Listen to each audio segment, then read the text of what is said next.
Yickety! What up, y'all? Man, we gonna get started.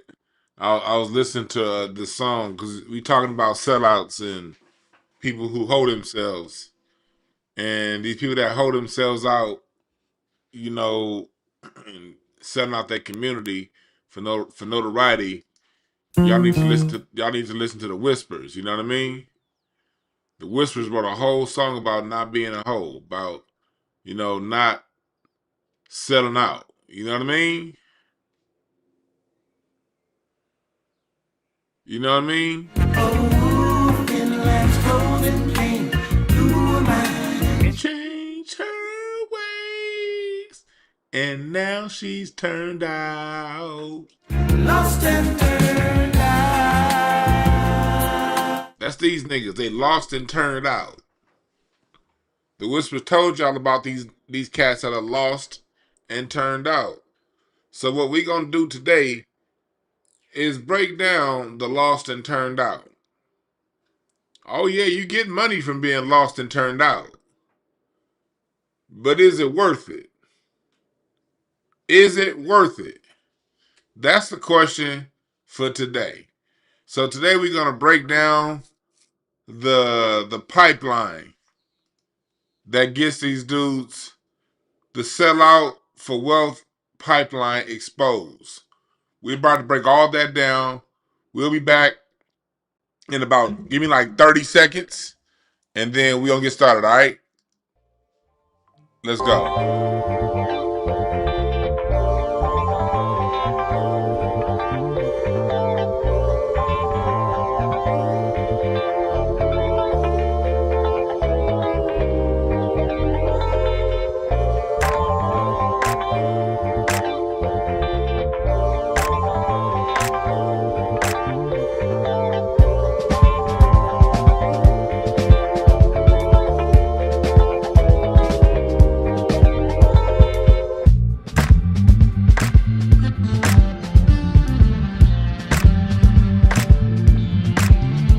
Yeah. We ain't gonna have a long intro today. Welcome, y'all.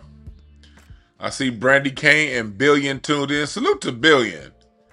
I saw that Billion's running for the, I think the city council here in LA, and I think he's running to take Isaac Bryan's seat. Y'all gonna have to follow Billion over on IG. Him, Brandy Kane, they let you know what's going on in the inner city. Like y'all always talk about how black folks, what we need to do. Well, question: when y'all find a black person that's doing what we need to do, is your ass gonna do your part? Which means put money behind them, support them, not just vote. Definitely go and vote, but put a little bit of money, put some change up on their books when it comes to what they're running for. Tell them, spread the word. We need Isaac Bryan out of here in the Crenshaw district, and my man Billion's one of them. So I don't even know Billion like that. I don't even think we've ever had like a long conversation. But I do know when I'm in Leimert Park, when I'm out there on the streets and I'm at these places, I do know when I see the same people who are active, and I trust people who are active more than somebody coming around in a suit and tie saying, "Give me my vote." So if you're in LA, if you're in the Crenshaw district, look out for Billion. You dig? Anyway, we about to talk about how this cooning shit, how it pays. And it pays well. And let me set the foundation for what we're going to talk about. What happens is, in America and around the world, I can't say around the world, I know in American culture celebrates wealth, it celebrates power, it celebrates money, and it correlates money to power and influence. So when a person flashes that they have a little bit of money, that's what's going to make people follow. Just naturally, whether it be the drug dealer in the inner city, the business owner of the inner city also. Both have money. People aspire to be both. And what's in you is what's going to help you choose which route you take to get that wealth, or what's in you based on your environment and your perception of the world around you. So money equates to power. So first off, I want to start by saying, don't none of you niggas come in here talking some, we're black folks, we the only ones, that, how the fuck do you think Donald Trump became president if we the only ones? Everybody in America is attracted to power and money. So America puts people with money up as quote unquote leaders in all societies. Vivek Ramaswamy for the Indian society. He got to where he got politically because he's a billionaire.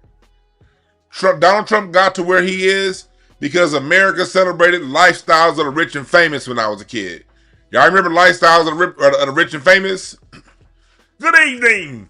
This is Robin Leach coming to you from Beverly Hills in this quarter $2.5 million mansion on Rodeo Drive.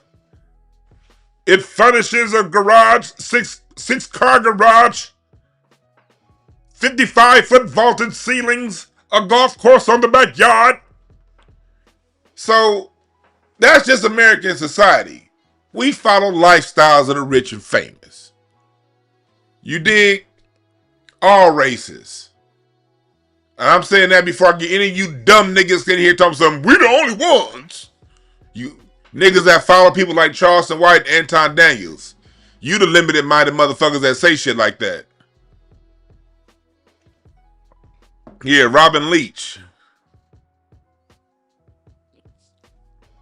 Y'all remember Ice Cube on Death Certificate was imitating with Robin Lynch? Where you and your trick bitch can get a hotel room on Figueroa. That shit was hilarious. Those sketches on Death Certificate. So that's what America is. So when it comes to society, this is where black society is targeted. Black society gets the smallest cut of the wealth, of the vast wealth that America has. Black Americans get the smallest cut of the pie. So because we're at the end of the day, we're still American and influenced by power, wealth, and resources.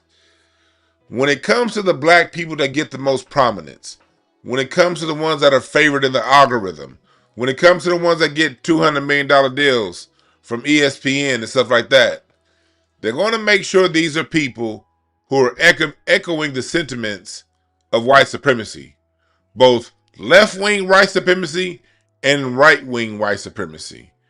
A person like Anton Daniels represents right-wing white supremacy. A person like Don Lemon and Joy Reid represents left-wing white supremacy. A person like Stephen A. Smith represents the middle ground, somebody who's traditionally left-wing because I'm from the Bronx and all that shit, but he has a lot of right-wing ideology, whether it comes to the black folks that are the actors that are paid, going back to Step and Fetch It, highest paid actor of his time, through now. The highest paid rappers at his time, Drake. The most notarized rappers, Lil Wayne, Jay-Z.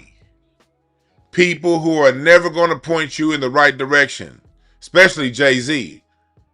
Yeah, we're here today. I'm here. Come to the Democrats, Hove. Like, nobody teaches self-sufficiency and independence and autonomy and real black history. You have to choose one of those two sides if you want favor in the algorithm and if you want major contracts. So what we're going to do today is talk about these goofballs and just use them as an example of people who've taken the devil's deal, the devil's bargain. All right?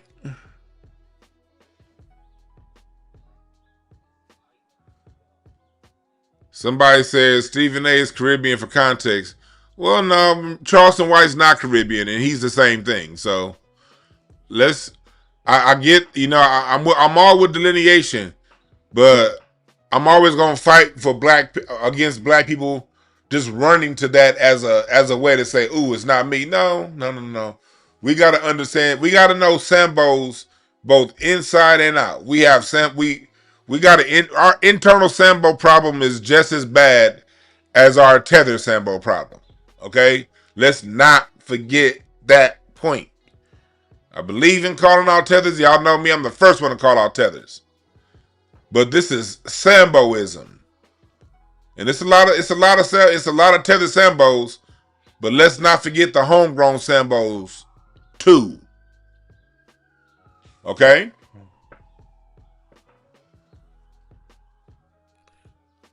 Let's not go. Let's not play and the reason why I got to keep reminding black folks of that is because if our shit was together,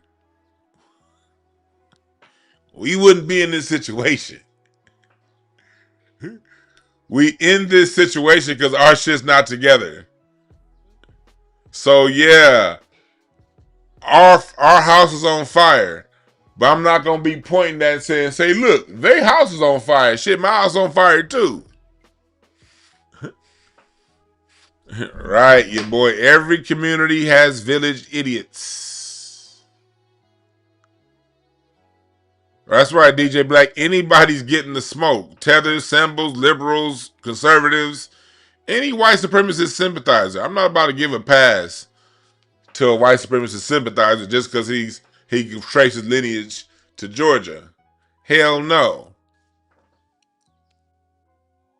Oh, what's up, Tasha? Tasha in the building. Lady Hotep, Remy, Sinister, Felix Speaks. I appreciate all y'all for joining. So let's break this all. Let's break this down. Let me put this down. I got my notes over here. I had to write up a notice of a lease violation yesterday.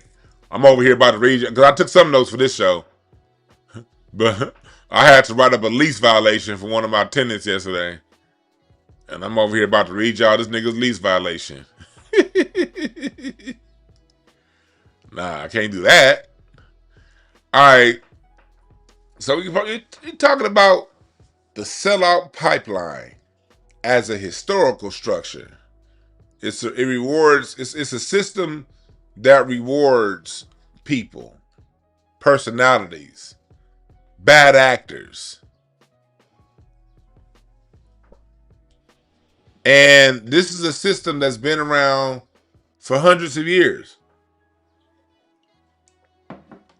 It's a system that got cultivated through laws such as meritorious manumission, where a black person that got caught, that if a black, one of the manumission laws was, if a black person heard about an insurrection or something like that, or caught black people planning insurrection, the ones that went and told the slave masters and told the authorities, they got rewarded.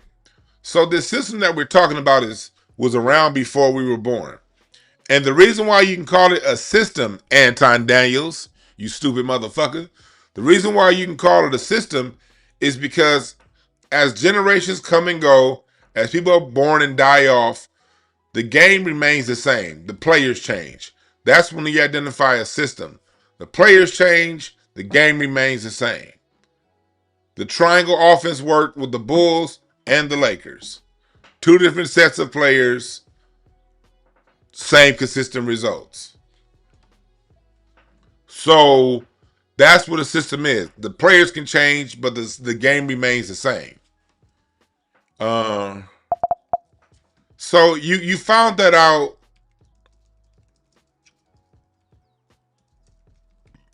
going back. I talked about this before, the Denmark Vesey revolt. We're coming up on 204-year anniversary of the Denmark Vesey revolt, and it was Paul Williams and George Wilson that sold out Denmark Vesey from having his massive slave revolt in South Carolina that he planned at the Little Emmanuel Church that was shot up Juneteenth 2016.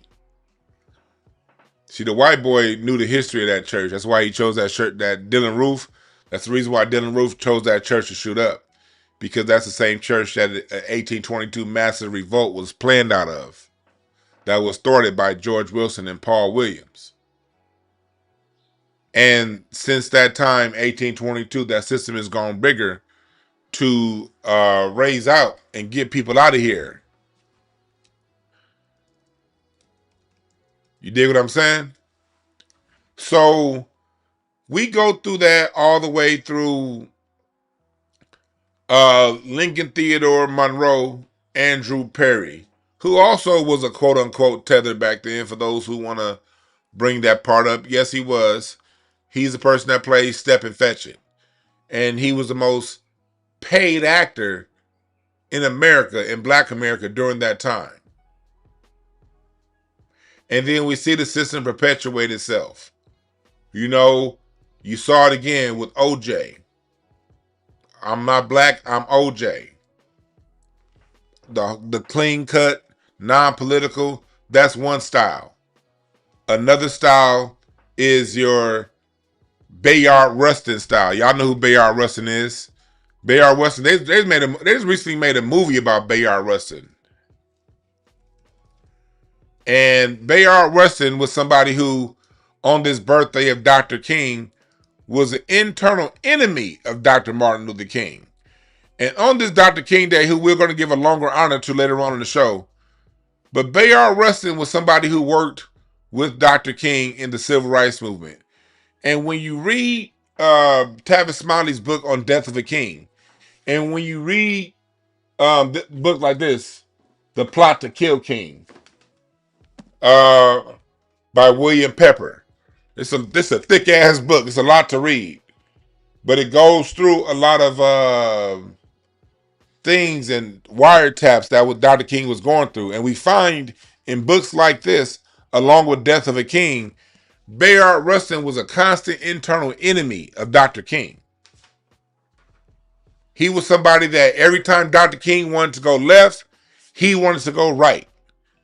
But we find out later on in books like this that Bayard Rustin was working with the alphabet agencies, sort of internally as an internal saboteur of Dr. King's movement. And you see that of all the people to celebrate that were around Dr. King, he's the one that got the movie. And I'm not here to speak ill of the dead. I'm only speaking history. You find a similar thing with John Lewis. John Lewis was not the only person to get beat on the Edmund Pettus Bridge. As a matter of fact, there was a woman that got beat worse. And you never hear her. You never hear a lot of people. Why do they talk about John Lewis? Because John Lewis used that ass whooping to pimp out Dr. King's name for the rest of his life and get black people to follow a democratic agenda and not a black agenda. That's why John Lewis was so put out there. He got you to follow the Democrat. They used his ass whooping. I got my ass beaten, Selma. I took, and his lips was all singing out, I took that ass whooping on that bridge in Selma. So you niggas can fall in line with the Democrats.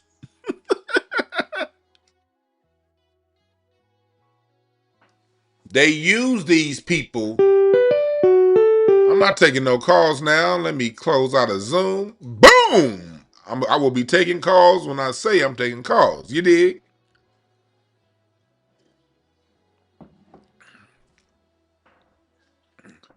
Good troubles. Good troubles. What's up, Eddie Floyd? I ain't seen my nigga in a minute.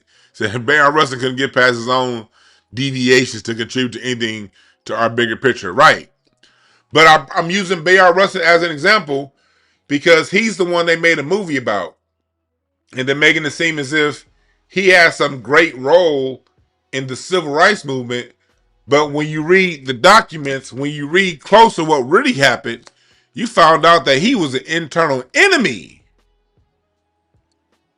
of the civil rights movement. Read this book. It's a long one. It's a lot. It's a lot in this book. I still haven't read the whole book. Like, I've read like about 200 pages of it, And this is a total of 700 pages. So I haven't even read the whole book yet. This is one of those books that I read a chunk of at a time and then I sit down.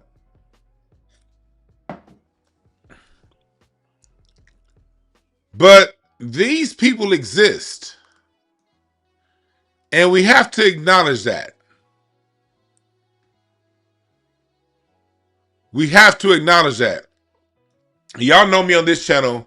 I give historical context.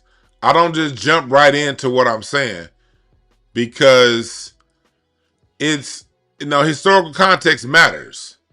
Context matters. And when people don't want to give context, it's either because they don't know, won't show, or don't care about what goes on in the history of Black America. I had to do that to make myself laugh. Yeah, what up? I got a shake for you. All right, put it in the fridge. All right. So,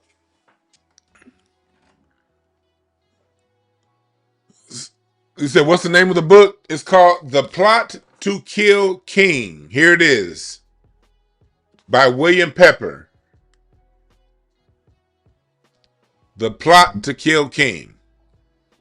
And mind you, this came out when the United States admitted to basically playing a part in the role of the death of Martin Luther King.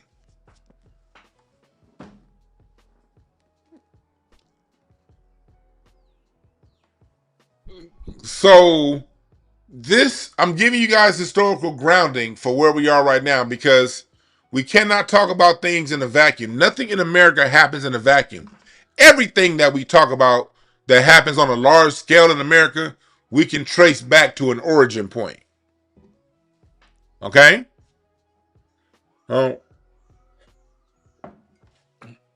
So that's what we're talking about. So let's bring it up into more modern times. Let's bring it up into more modern times. In more modern times, you get your Al Sharptons in the 80s and the 90s. Jesse Jackson and Al Sharpton became the voice, this type of voice for the black. They were all, I would go so far as say 90% of the voices were leaning to the left, 10 to the right. In the 90s, on the right that was black, you had, in the 80s, you had Thomas Sowell, his books. They love elevating Thomas Sowell, not Claude Anderson. You had Thomas Sowell and you had Larry Elder on the right wing. That dude, Ben Carson, wasn't a right winger yet. He wasn't even political. Ben Carson in the 90s, I did a book report on his book, Gifted Hands, in the 6th grade. That's how long I've been knowing who Ben Carson was. He had a book that was called Gifted Hands, and I remember doing a book report on that motherfucker in the 6th grade about him and what he did. But Ben Carson at that time is not political. But you on the right wing, you have Larry Elder, you have Thomas Sowell, and you have a couple of puppets on the right wing. On the left, you got Al Sharpton and you got Jesse Jackson. And at the time in the 80s, they still allowed a third rail to come on TV, and that was the voice of the black man, whether that and the black woman, whether that be Farrakhan, Khalid Muhammad. They would let Dr. Claude Anderson on TV sometime back then. Dr. Wellesley would come on TV sometime back then, but very minimally. For the most part, Al Sharpton was and Jesse Jackson were the biggest names that they had out there. And the Black Preacher was a major part of this thing in the 70s, 80s, and 90s. The Black Preacher played a major role. And that's why Jesse Jackson and Al Sharpton both were reverends, but neither of them niggas had a church. How'd that happen? Well, you preaching out on Sunday, Pastor. But what do we find out later on? We find out that Al Sharpton admitted to being an informant that helped take down a mob. And we also saw things like when Al Sharpton had his protest against Clear Channel about 15 years ago, 20 years ago, he was offered basically a job at MSNBC to become an anchor so that he can shut up talking about no black channels on cable. And that was the Al Sharpton hustle. I'm going to call you out for racism, but give me some money and I'll shut up. Based on the evidence of the past, allegedly. I wasn't there, but based on what we've heard about in the past from Al Sharpton, what was put out there in the public. I ain't breaking no news. It's been out there for 20 years. So now, when we get into the 2000s, the preacher has less control over us. So as we get into the 2000s, it becomes the athlete and the rapper. For the most part, the rapper. That's when you saw 2008, you saw them very strategically put President Obama next to Jay-Z. Because they started to realize with Gen X and with with millennials, this is when millennials are coming of age. Millennials don't trust pastors the way the baby boomers did, and older Gen X. Younger Gen X and millennials ain't really on the preacher like that. So now you got to bring in the rapper. So now you start putting Jay-Z next to President Obama.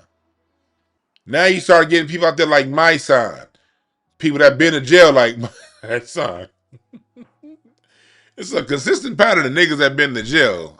Not casting any aspersion on people who've been in jail, but when you get out, when you touch the law, they can hold your freedom over your head to do certain things. Now that part right there is just a fact. They've already admitted to doing stuff like that.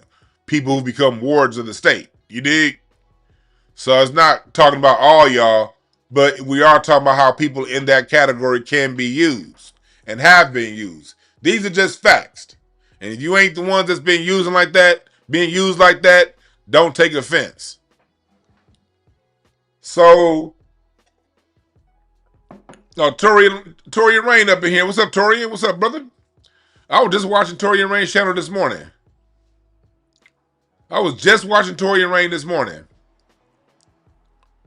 Just watching that brother. Y'all go give a shout out to Torian Rain's channel.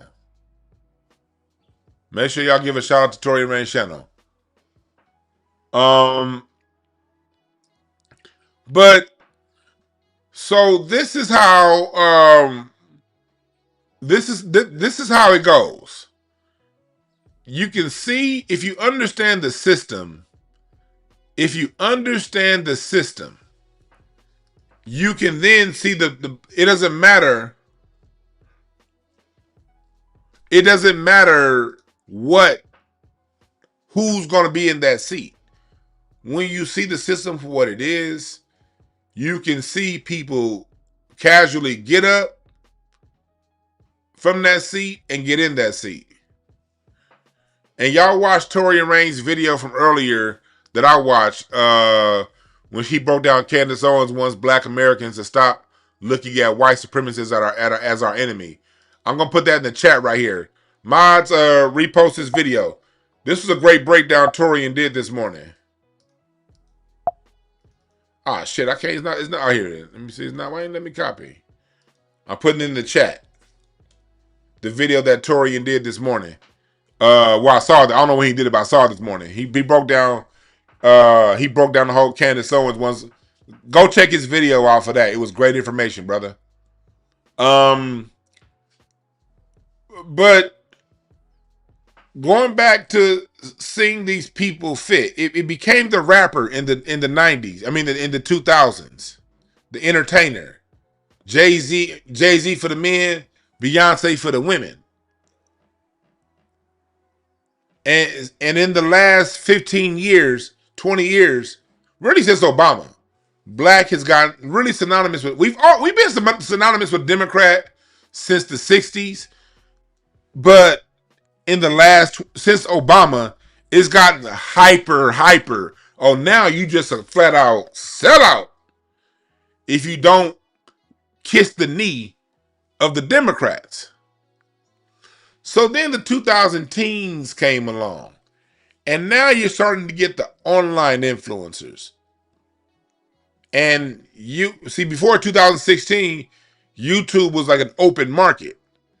So channels like Tariq's channel, channels like the Professor Black Truth, it was an open algorithm. You can go wherever you want to go.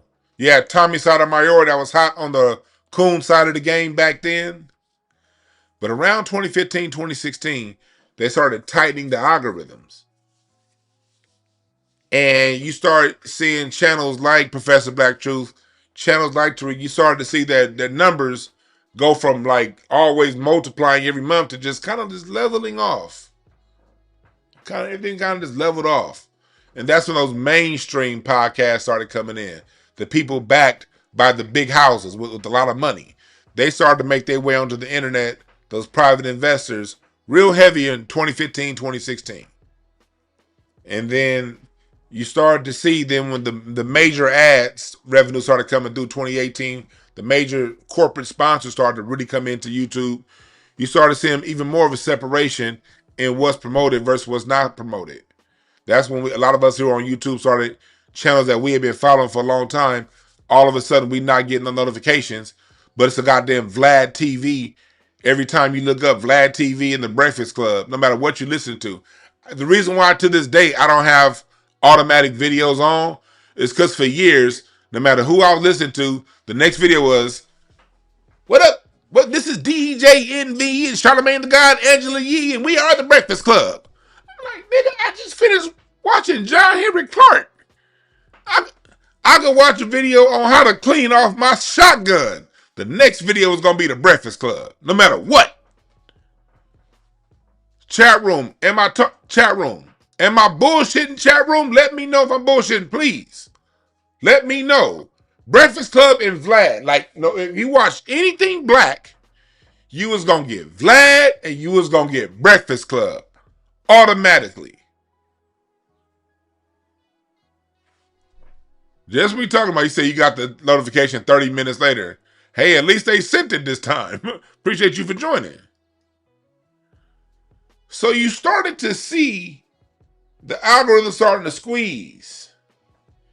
And we're starting to see this more mainstream opinion get pushed ahead of independent black thought.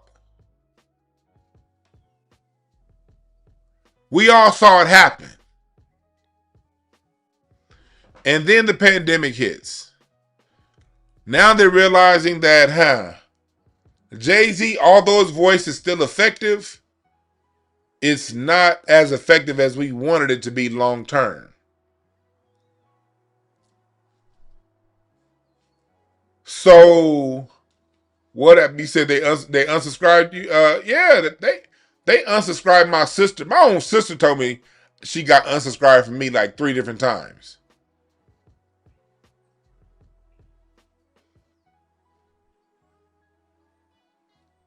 And so this is what happened. This is what happened. And we saw this happen in front of us. Right in front of us. So when the 2020s came, pandemic, post-pandemic, they reshuffled the deck and started picking up new leaders again. And pandemic, post-pandemic, now we're starting to see Charleston White come up out of nowhere. We're seeing Anton Daniels come up out of nowhere. We see Stephen A. Smith makes a move from not just TV, but to the online space. And these people we never heard of, all of a sudden, they are in your feed all of the time. Difference is, these niggas went to the right wing. Charleston White, I'm going to say whatever people want to hear, then boom! Bullshit. And then out of nowhere, I'm getting this Billy Paul looking motherfucker. Me and Mrs. Jones. Do, do, do. We got a thing going on. ass looking nigga all in my algorithm. Every time I look up, I'm hearing me and Mrs. Jones, but I'm scrolling. Here come this me and Mrs. Jones looking nigga all over my face. I've never subscribed to his channel.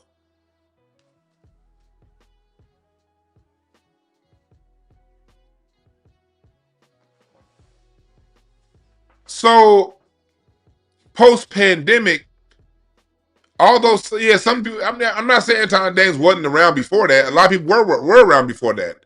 What I'm saying is post-pandemic, you start seeing a major flood of these channels with these extreme anti-black views.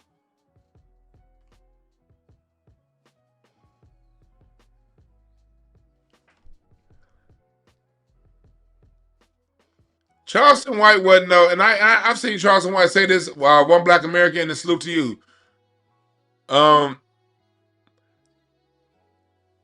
Remember this: Charleston White wasn't a community activist. Charleston White had a job. He was working on behalf of his job. He didn't create his own company nor foundation to do what he did. He was on the clock. But that's enough to give that was enough to give him equity to say the things that he was, the anti-black things that he was saying.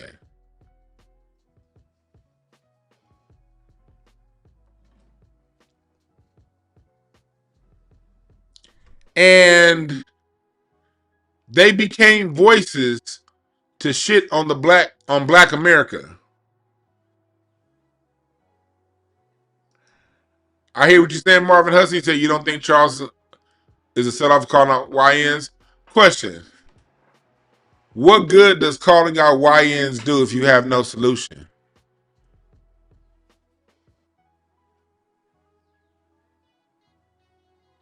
That's how you know they're setting out. If there's no solution that comes along with calling out, you're setting out. Because our YNs don't need to be called out. They need to be taught and cultivated and nurtured into something greater than they are. And you nurture that through instilling knowledge of self and information and guidance. That's how you take somebody. That's how Malcolm X went from Detroit Red to Malcolm X. Because the OGs, when he got him, they didn't call him out. He got a book put in his hand. Let me give you an example. One of the things that I'm working with right now, people that I'm working with, I'm doing some stuff where I'm getting NFTs to these high school athletes. Their own NFT. That way, instead of these high school athletes, everyone else capitalizing off them and them getting a little bit of NIL money, they can now, the more popular ones, sell their own NFTs. And that's money that's going to be paid to them through the rest of their life through their own NFT. That's something I'm actively not just working on, that I've already started. Okay?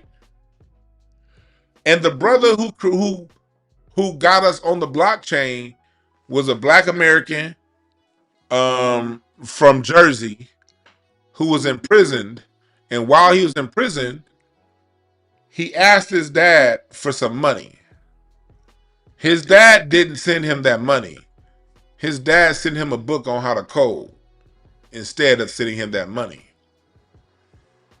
He read the book and learned how to code from prison. Now this dude lives all over the world. Sometimes he's living in Dubai. Sometimes he's living in Malaysia. Black American. But he's making money hand over fist because there was an elder who didn't do this. He did this. You nurture the youth. You don't castigate them.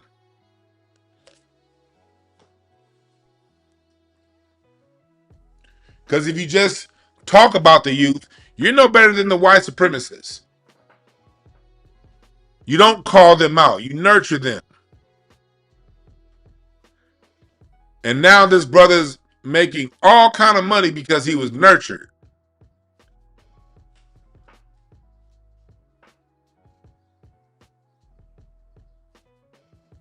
So all these, I refuse to be the old generation that craps on the young generation. We need to show love to the young generation. So back to what we're talking about in the game and how this pays well. You saw Stephen A. Smith just got a huge contract from ESPN. You see how well Anton Daniels is promoted and Charleston White in the algorithm. You see that. Somebody said, go to the gym. I'm going when I leave. I'm a member at Equinox. Can you afford to go to Equinox, nigga? He said, go to the gym. Want me to take a picture from Equinox? Can you afford their membership? I bet you can't. Bitch. Now back to what we talking about. Yeah, Charlemagne got his bag. And I'm not going to sit around and crap on Charlemagne. But we all know Charlemagne, and we all saw the softball questions he gave Kamala Harris. You see how he treats the Democrats with kid gloves.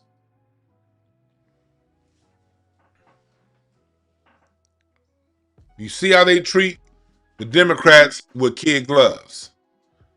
That's what it takes to get the big bucks.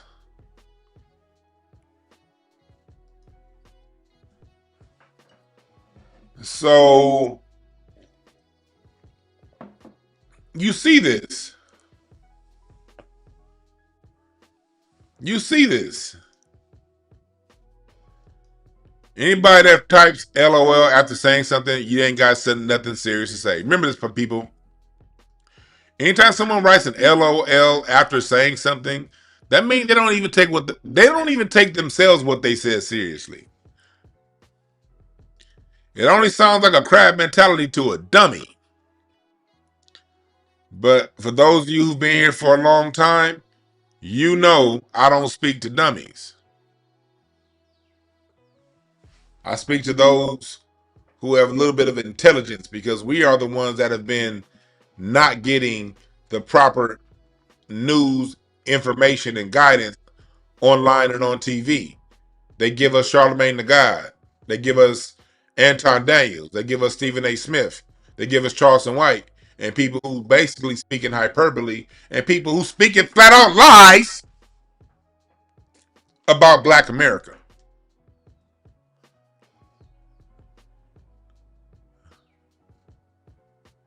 Jasmine Crockett is pro-Israel. She's not, and pro-immigrant. She's not pro-black. All right? Let's get that straight. Jasmine Crockett's another one. She plays the ghetto hood rap behavior only to get you back on the Democratic plantation.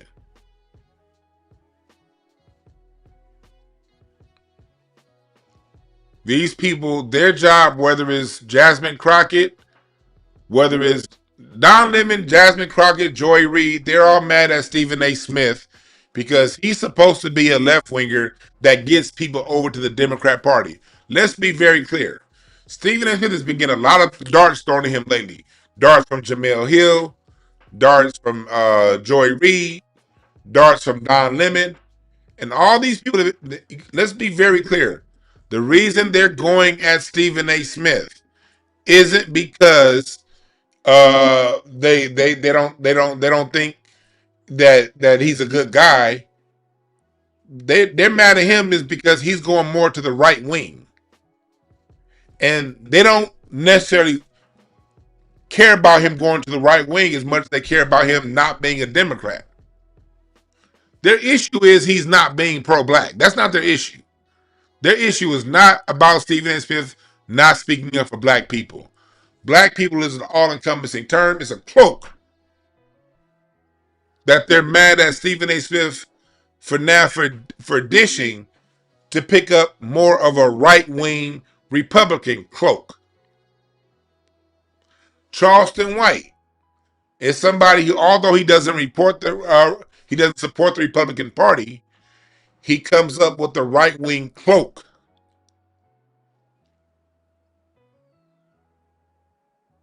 Anton Daniels is an open right-winger. But think about it, y'all. He has all of the hallmarks of a prosperity preacher. We're no longer going to church. The new church is the internet. That's the new church. The internet is where people are going to find somebody to believe in. And that's unfortunate. And with my rhetorical skills, I know exactly the formula to use to make that happen. I just don't think it's worth the karmic consequence of making it happen. But when I see other people using these formulas, I go on alert. Like, look at somebody like an Anton Daniels, for instance. If you saw on 5150, he has his own moniker on his own. Anytime people got the glasses, they label in their shirts, they speak slow and hide behind a religion, watch the hell out.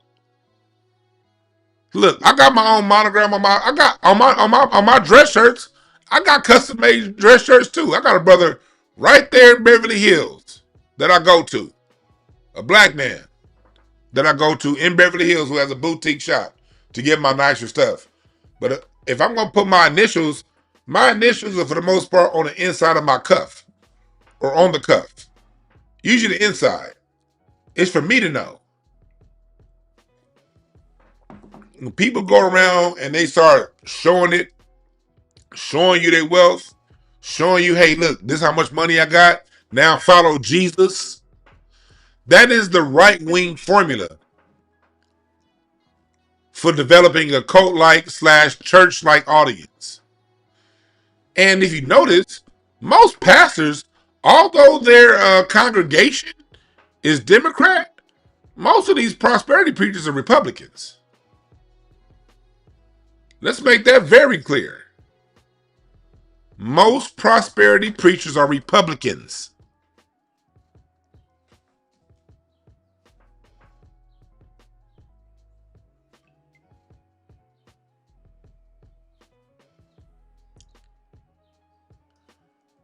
Hey, y'all, I keep hearing about the Fleece Johnson and Anton Daniels. Y'all, some of y'all send me that Fleece Johnson, Anton Daniels clip.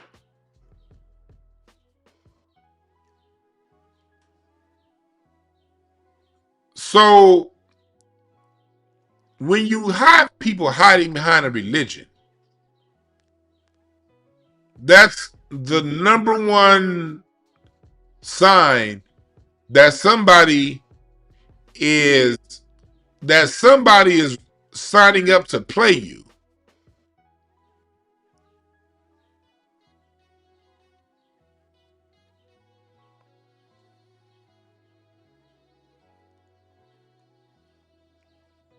You dig? And pay attention when people do hide behind religion. And that's what Charlemagne the Conqueror did. That's what the people who set out the crusade, that's what the crusades were about. The crusades were the bloodiest wars in modern human history. The crusades. They were the bloodiest wars. All in the name of Christianity. So people, that's a signal. The universe always gives you a signal. And the Crusades wasn't long ago. I said old ago, long ago. Go back to President Bush when the Iraq-Afghanistan war happened. Let me see if I can find it. Let me see. It's probably taken off the internet now. What's his name?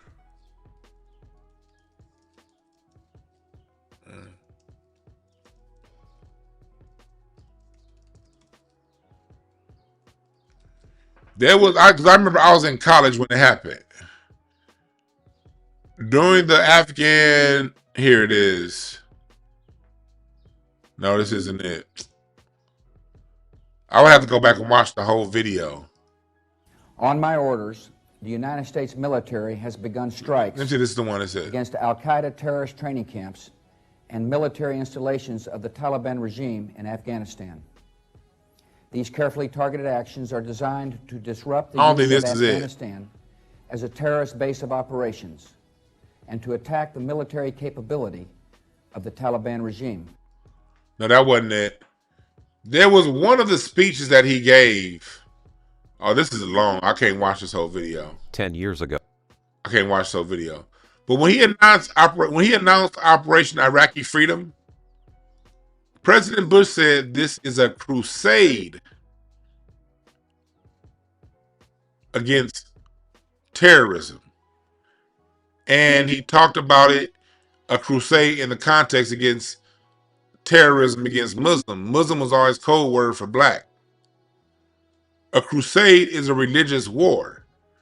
And based on the words of President Bush, if I had thought about this before I started my live, I would have found the clip. I just remember doing this shit when I was in college. This crusade. Here it is. This war on terrorism. He called the war on terror a crusade. Look at this. Here, I found it. I ain't gonna lie to y'all people. I just got a long ass memory. This was 25 years ago. It just popped in my head just now. It just popped. So that's why I wasn't ready. But listen to this. This crusade. This war on terrorism is going to take a while. They were laughing. This was a part of a late night show. They were laughing.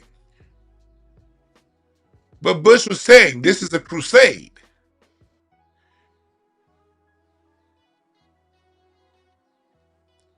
And if you notice, it was President Obama that continued the crusade on Saddam Hussein. Made sure he was dead. And now America is right back there rooting out terrorism in Iran. This is a crusade. The crusades are still happening.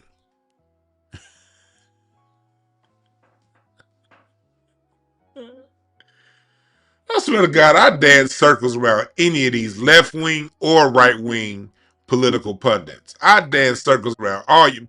All of these people aren't dumb. A lot of them play dumb. A lot of them play dumb. So I'm not gonna say they are dumb, but they either stupid or they play stupid. I don't respect either one. Because if you're stupid, get smart. And if you're playing dumb, that means you're trying to play me.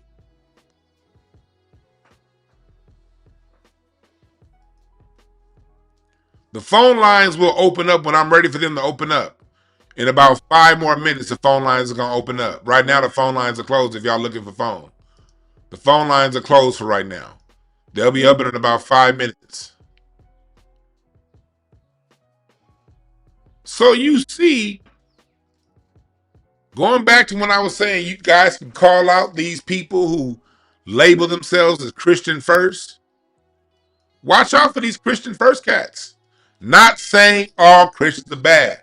I'm literally doing a documentary right now on gospel music. I ain't here to castigate all Christians.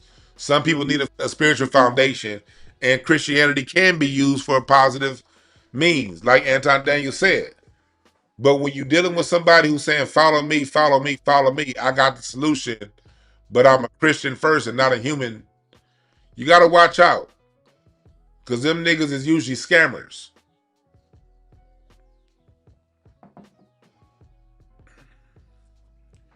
And before I open up the phone line, speaking of a Christian that wasn't a scammer, somebody who did follow the tenets of spirituality, Dr. Martin Luther King. Before I open the phone lines up, I want to say happy birthday to Dr. Martin Luther King. Dr. Martin Luther King wasn't this pacifist that they framed him out to be. When you read this book right here, We Will Shoot Back. You'll learn a lot more about Dr. King from books like this. Because Dr. King took that ass whooping in Mississippi one time in 1955. We got to remember, nonviolence was something that Dr. King and his SNCC organization were at constant odds over. It wasn't his idea. Dr. King fell in alignment with the parties that he represented for the greater good. Dr. King actually applied for a gun permit in the state of Georgia that you can go and look up. That he ended up using nonviolence because that was what the organization he represented wanted. But you find out in books like this, We Will Shoot Back. Although Dr. King did not have a gun on him, he was willing, and multiple times he used the fact that people around him weren't so kind. And it was black men like MZ Moore and groups like the Deacons of Defense who organized around Dr. King. Whenever Dr. King would go to Georgia, Mississippi, Louisiana, there were paramilitary groups that when he would be in Montgomery or places like that, that would go around and they would shadow his movements. They would always be around Dr. King. The one time they weren't was at Selma. Outside of Selma, these people were always around. And they would provide roadblocks. So when Klan members would come through and people who looked like white supremacists, white folks back then, all of them white supremacists back then, when they would come around anywhere Dr. King was having a speech or a march, they would shut the streets down and not allow white people through. People don't know that about Dr. King. Although he didn't have gun, he leveraged the fact that those around him weren't so kind. And he would use that when he would speak behind closed doors. And we know he would use that when he would speak behind closed doors because we have lots of tape, lots of transcripts. Dr. King was assassinated, according to this book and according to official documents, with help of the United States government. He became dangerous because as he saw that his organization had flaws and him constantly dealing with Bayard Rustin and people like him, Dr. King started to come around and he was making the poor people's march was the move that he was making before he was killed, assassinated. He was talking about coming to get our check. Dr. King was saying things like, I feel that I've integrated my people into a burning house. That's what Dr. King has said. I feel like I've integrated my people into a burning house. Dr. King wasn't the person, this pacifist punk, that they try to make him out to be. He was a true G who used his nonviolence. The reason why nonviolence was his point of view was because strategically, and it did work, you had to heighten the contradiction. America's a very violent nation. And in order to highlight America's violence, you got to heighten the contradiction by, okay, if the grass is high, I'm going to get low so people can see where the weeds are. And that's what he did. He wasn't saying everybody should be nonviolent. Dr. King never discouraged the Black Panthers. Dr. King never discouraged Stokely Carmichael. He never talked ill of Malcolm X. And he knew that Medgar Evers wasn't about that. And he never spoke ill of Medgar Evers, even though Medgar Evers always had that thing on him. Remember, Medgar Evers got killed with a gun on him in front of his own home. Ambushed at his own home with a gun on him. There were a lot of guns that was going around during that time. What Dr. King's point of view and what Dr. King did was, at that time, America's on the national stage. America's being the moral police of the world at this time, in the 60s. You got to realize, in the 60s, you got Leave It to Beaver on TV, Andy Griffith, White America. You got the space program. We're living in a post-World War II society, and America is spreading its imperialism around the world, its perception of cleanliness, goodliness, and honor around the world.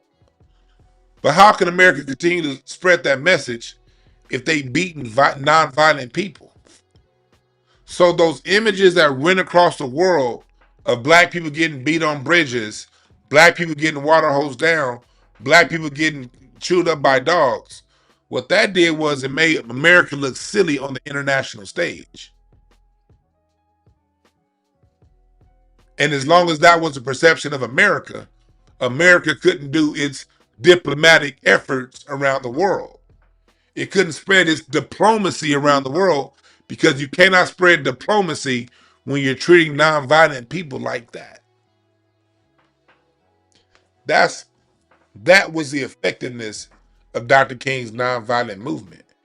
It put world pressure on the United States. So the United States had to do something to make itself look good in front of the world. Hey, look, hey, the rest of the world, calm down, calm down, calm down, calm down. We're going to give these niggas, we're going to give these Black people civil rights. And it was through that heightening of the contradiction and America's perception on the world stage that made America move. So before you go around saying, I'm not like Dr. King, of course you're not like Dr. King. You don't have his courage. Rest in peace, Dr. King, and we love you. No matter how they try to twist your story, get the real information. Get this and get Death of a King by Tavis Smiley. It will change your perception on who Dr. King really was. And also books like We Will Shoot Back. You will find out that Dr. King was intimately involved with the people that was carrying them things. All right? Now, with that being said, the phone lines are open. Anybody have any issues with what I said? Anybody want to call in and say something?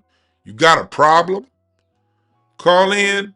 Or if you want to support, call in. 323-705-5150, extension 800.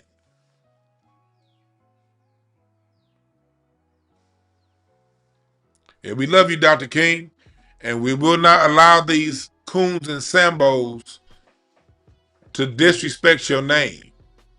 No, man, I'm more Malcolm than I am Martin. Fact is, 90% of the people who say that are neither. And it's no disrespect, but Malcolm and Martin were exceptional human beings. And if they made more people like them, we would have seen more. What's up, Great Black Shark? Welcome in the building. Now, some of y'all said y'all want to call in. Call in. Because back to what we're talking about, this pays well. America needs, so now in today's world, the preacher don't work no more. There are no more abolitionists out there. Nowadays, it is on the online personalities.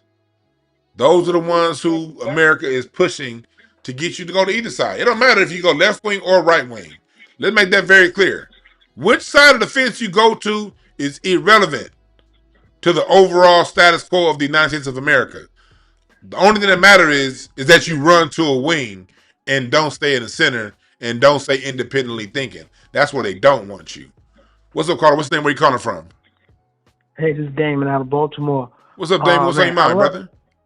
I love that thumbnail, man, with them looking at their money. That's pretty funny, bro. But like, learning about Black history and trying to understand and everything, coming up, you get like this fairy tale. But then when you really look behind what's happening, you really see there was a lot of treacherous people back in the day. And Baynard Rustin, man, I seen this brother on a documentary many years ago that he ended up down in Brazil, an old man chilling with the Cabana Boys.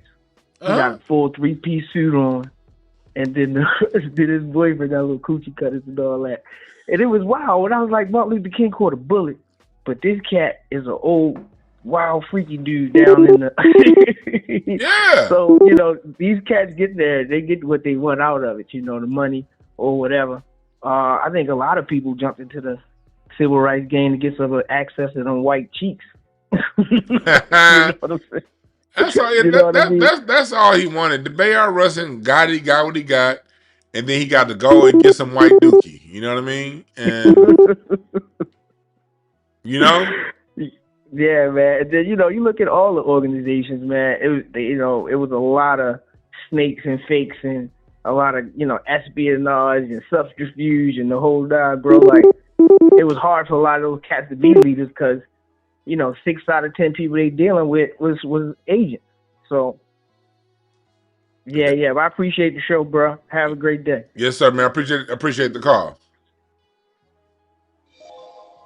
What's up, Highway 20 Skin? He said you sent the fleece video to my email. I'm gonna check. Nada. What's up with them SEKs?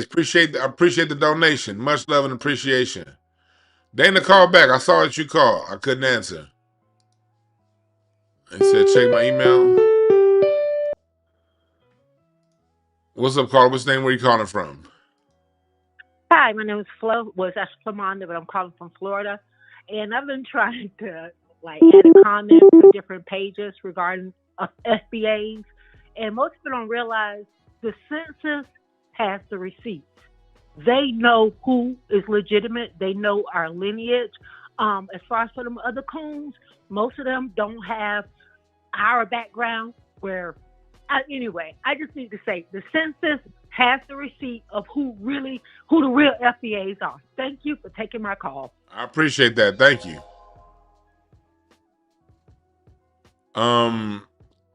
But yeah. They know, of course they know who we are. Highway, I don't have the email. I don't have the email of the video. I don't have the email.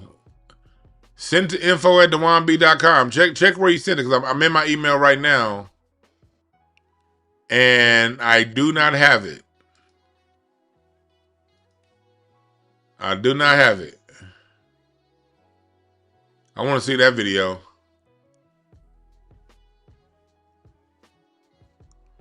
But that's what we gotta recognize, folks. Okay, Star just sent me. Salute to Star. Star's always right up on it. Let me see the 45-minute marker. True. He said the 45-minute marker. There you go. I'm just calling. What's up, Dana? How's it going? Hey, how's it going? I just got back in town. It seemed like I missed a whole lot. I was listening to your breakdown of Corey and Anton Daniels, and it's unfortunate that maybe Corey is inverse and what type of person Anton Daniels is, and you never, well, I won't say never. You just put him in a controlled environment if you got to deal with him.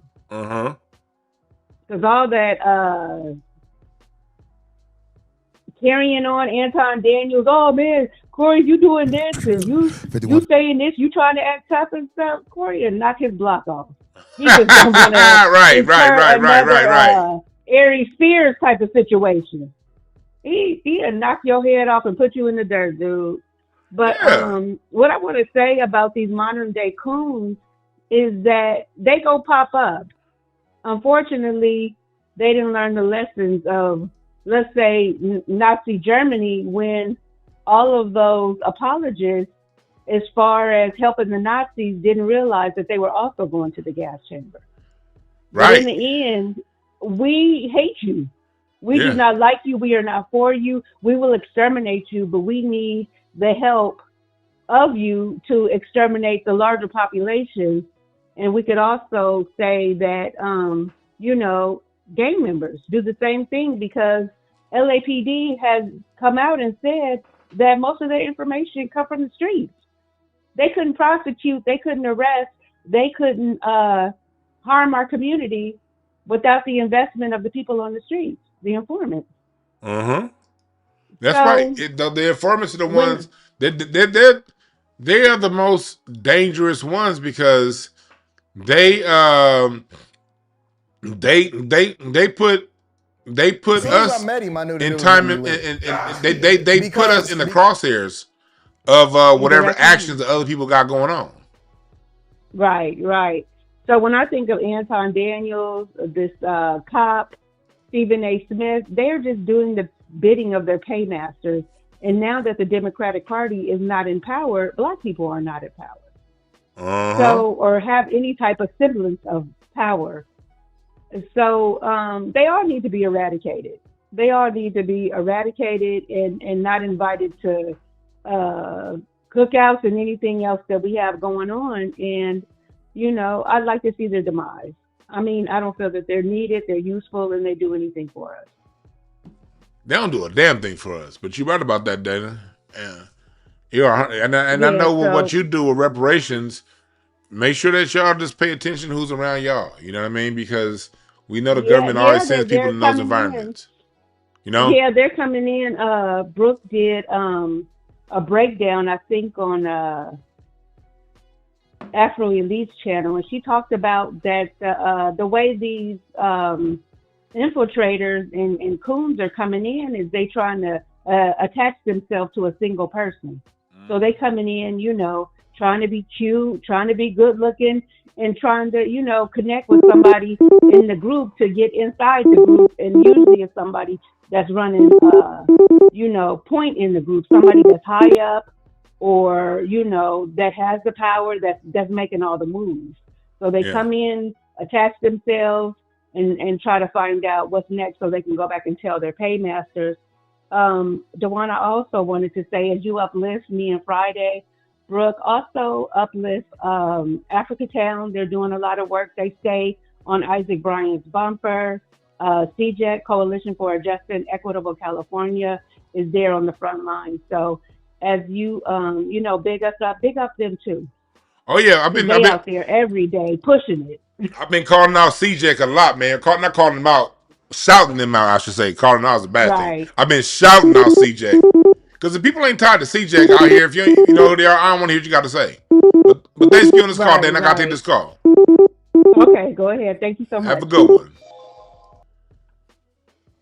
What's up, caller? What's your name? Where you calling from? This is ATC out of Houston. ATC out of Houston. What's on your mind, brother? No, I just wanted to follow up with what Daniel was saying about the Anton Daniels incident on the 5150 show with Corey, and how people didn't realize how in control Corey was. But if you take a look after when Corey was calming down, when he's holding the microphone, his hand is trembling slightly, and you can see him kind of lower his hands, because when she was saying how Corey would have knocked his block off, that is seen in his body control. But you can look at his hand trembling and see how it was realer than people thought it was. But that's all I had to say. Yeah, I saw. I think I saw that. Yeah, you tell he was really just like it was one of those. This was 20 years ago. Bow. Oh, it'd have been on. You're right about that. Yeah, but thanks for giving us a call. Absolutely. All right, Star just sent me this video from NCEO's page where he did a review. I want to listen and see what happened. They got me when they send me to prison. Hold on. Here go. But what is I'm supposed to do, bro? Huh? I don't know. You tell me. You don't know. I don't know. I can't picture myself ever being in that situation. All right. Let's see this. I just say, for instance, you was in that situation. I can't see it, please. I can't think about it. You would turn me down. What you mean? Huh?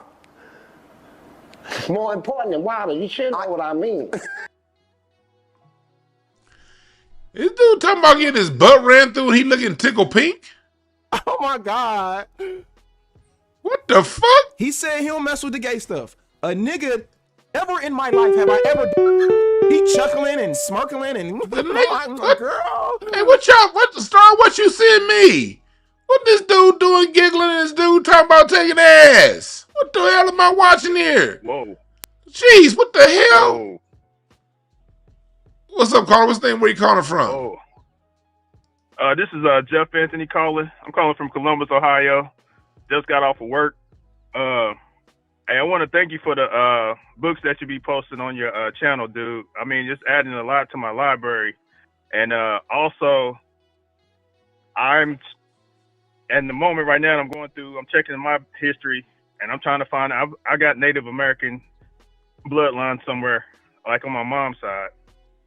So, but other than that, I'm gonna land my plane. But thank you for what you're doing and the information that you're dropping. Yeah, keep looking up your history, man, because that's what's gonna get rid of the mystery. Like what James Small says. Now that he's talking about it, well, that's all this Africa stuff and everything. I just go through your own history and say, okay, prove it, Bruh, I mean, my thing is with the African thing. It's hard for me. I always had questions. Okay, if it was so many Africans like they said it was. Or where, let me speak like with some sense. If there were so many Africans, where are all these remnants of the slave ships and stuff like that? It's got to be something like left to let us know, like some slave ships or something. So, and I would just remember how my older aunts, like they was in their 70s and 80s.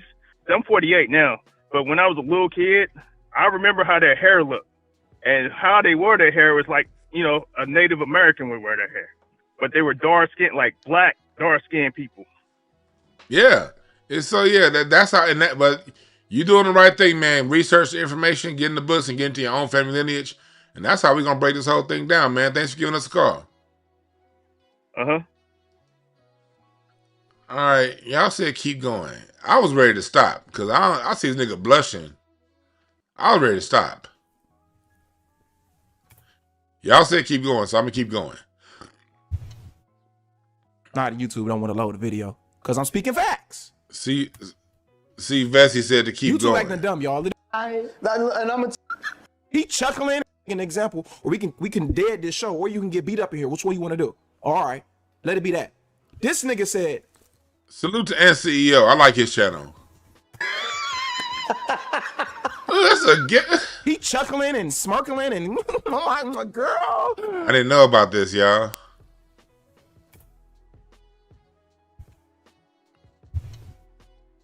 Not YouTube don't want to load the video because I'm speaking facts. I see why he was triggered at the Backdoria claims. YouTube acting dumb, y'all. They don't want to load the video now. All of a sudden, now my video don't want to load. There we go. I can't see it, please. And I'm gonna tell you why. Well, listen, I just can't even picture myself ever being locked up. What's up, Carter? Hold on 1 second, all right? I will do anything to stay out of prison. Like he'd do anything to stay out of prison. And notice, he didn't say he wouldn't be in that situation. Stuff in jail, not because you're not a. I'm saying it's to be. Stuff in jail, not because you're not a homosexual. Okay. I won't steal, kill, destroy, nothing. That's good. I knew from a very early age that I'm not built for that.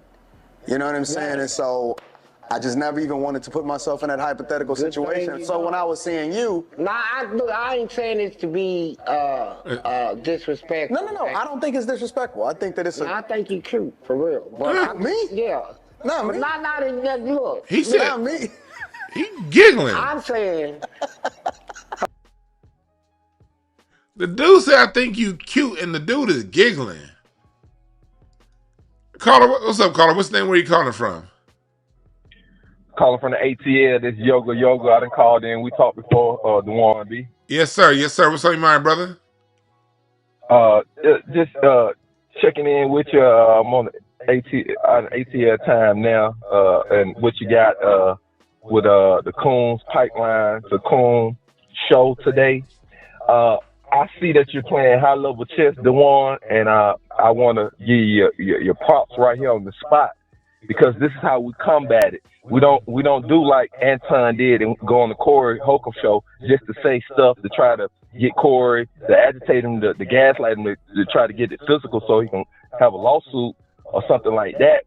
I like how you're doing it. You're positioning and showing that, hey, we're gonna show the lineage of this. This is a business model that we never told our kids that's out there. We just told our kids, hey, mind your own business and this and that, and be good at school. But we never actually taught our sons and daughters, hey, just like it's a pipeline to prison, it's a pipeline to cooning also. And you can get paid for this. And if you act a certain way, and if you go into corporate America, act a certain way, and then if we can't get enough of them in corporate America, we're gonna need the freelance coons to go out and spread this type of message.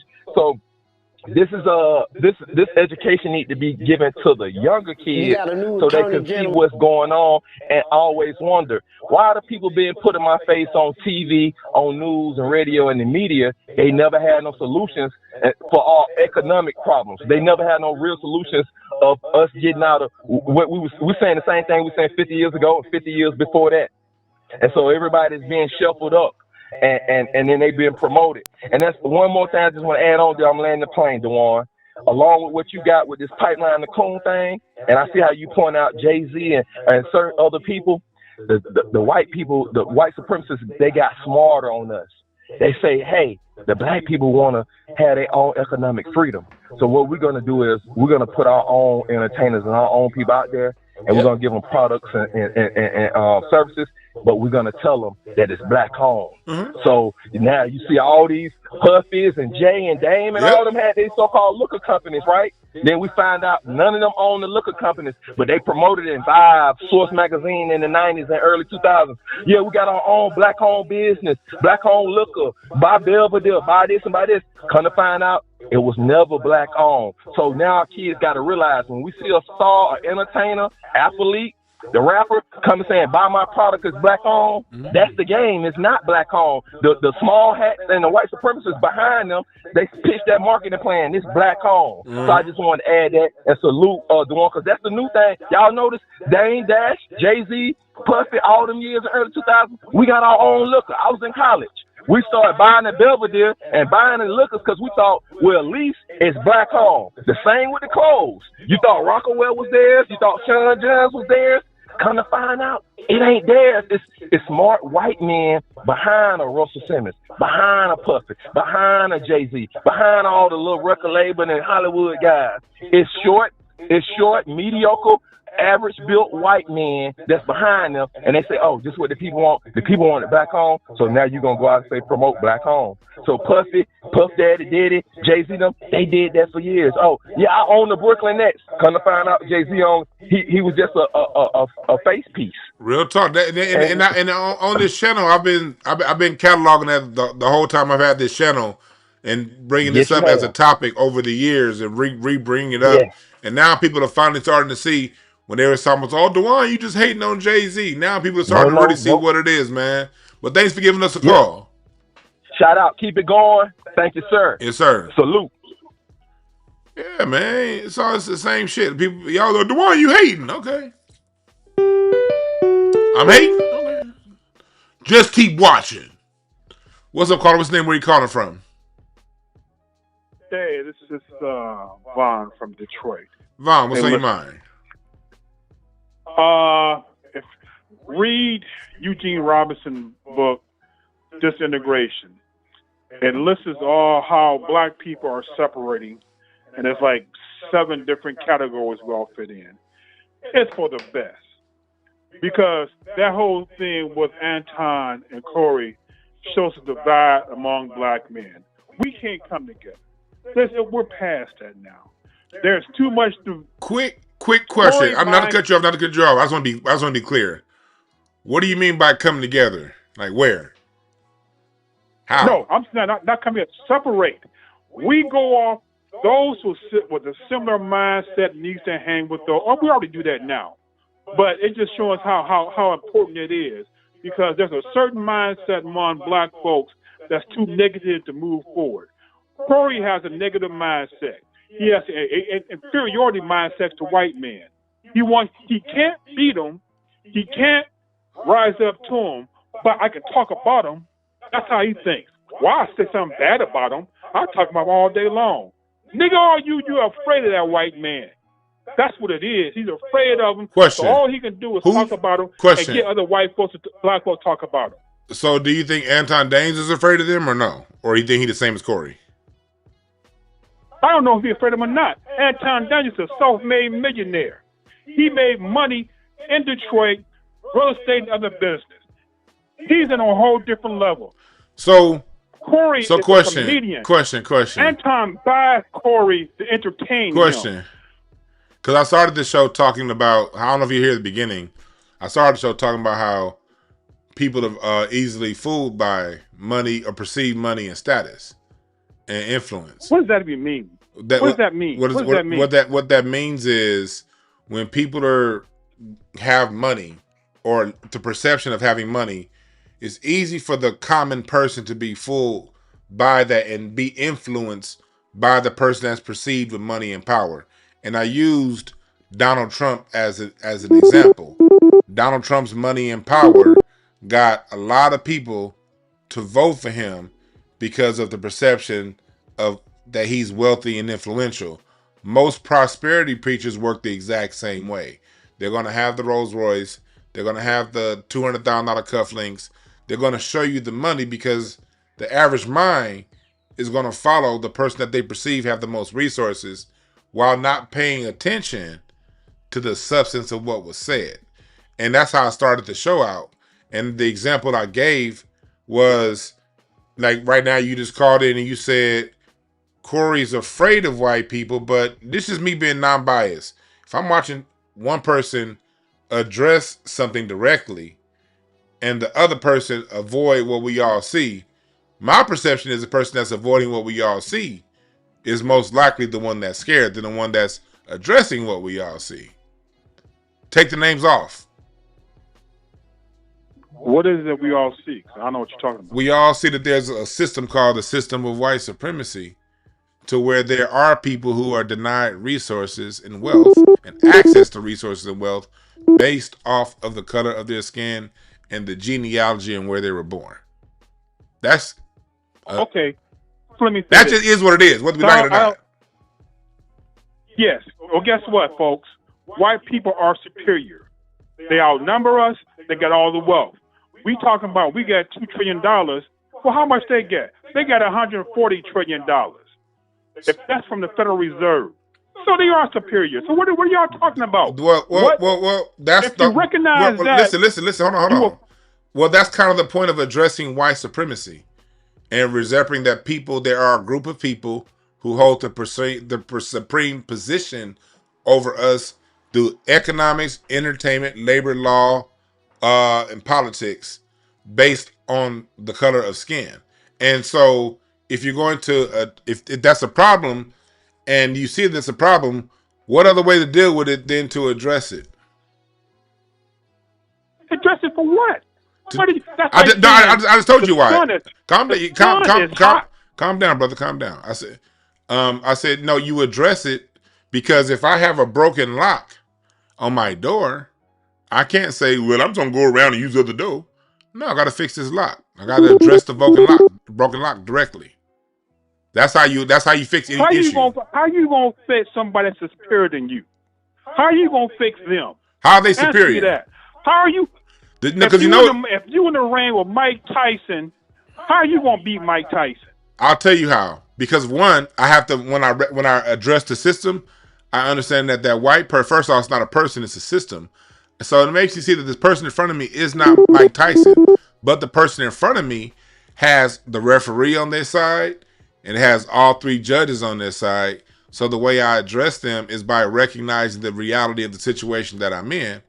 And I recognize that this person cheats, does all kinds of things, and is not going to be caught. So it's going to change the way I fight. One, I know that first off, this person here, the reason why they have the referee and three judges on their side is because one-on-one, they're not superior to me. The reason why this system exists is to ensure their win. So since I know that the systems around me are against me, I'm not going to fight for a 12-round decision. I'm not going to necessarily fight fair either because I know that they're not fighting fair. It's going to tell me, okay, if I'm going to be in this fight with this person that one-on-one, he can't touch me because that's just a fact. I'm going to now approach this fight in the way of I'm going to knock him out, and if I got to cheat to do so, I'm going to do it because that's the environment that I'm in. I'm in an environment of everything is stacked against me, and people are cheating. So it's going to make me fight in that manner versus hoping for a 12-round decision. See, when you don't address that reality and you fight and you try to do it honorably and hoping that you get the decision and keep complaining that you lost, that is stupidity. So you address that, okay, I have these things around me, so that's going to change how I fight. And that's why we address white supremacy, because it changes how you fight when you address it and you're honest about the threat at hand. Oh, let me say this. And it goes back to my. Can y'all stop calling in, please? I'm gonna finish this conversation. Stop calling in. Call in after we're done with this. This is why I'm saying that's why we have to separate, because what you said, nothing but babble. That's all it was. That's street niggas babble. Read Charles. Okay. Prove what I said is babble. Brother, you haven't beat it. You have to prove what you made an assertion. No. We're gonna go line by line. I didn't make the statement for you. You made that statement for yourself. So since the statement that you made that white supremacy and there's a system against us that's babble, prove that I'm wrong. Then we can move forward. How do you defeat it based on what you just told me? You don't prove something by asking a question. You give me your perception. You tell me. I gave you my perception. No, you tell me where I'm wrong. You have to go through and tell me where I was wrong. I'm okay to be corrected. I'm humble. Listen. Nothing that you said changed the narrative or reality on the ground. Prove it. All I'm saying is prove it. I'm telling you. How do you? What is it you want to change from the white? What do you want the difference? You're asking me a question. You've already made an assertion. So then, since you made an assertion, that means you're beyond question.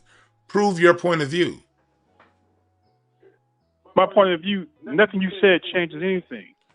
Nothing changed the outcome for black people in terms of So questions. Okay, so I have another question.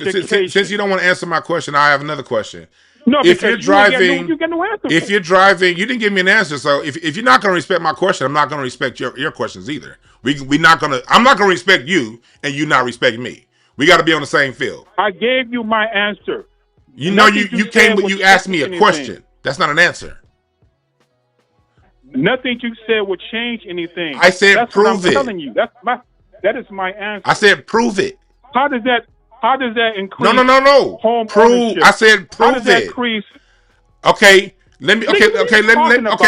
Okay. That was probably too complicated for you. Let me simplify it for you then. Okay, we're driving down the road, and when we go down this road, our destination is 1 mile away, and I could take Crenshaw, but Crenshaw is blocked off by the National Guard.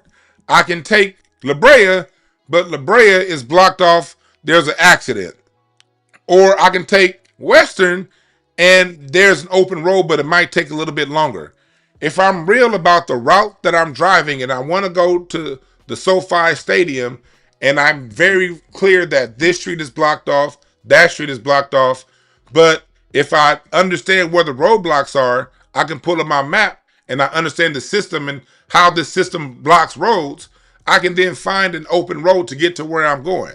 Would that not be how you navigate through traffic?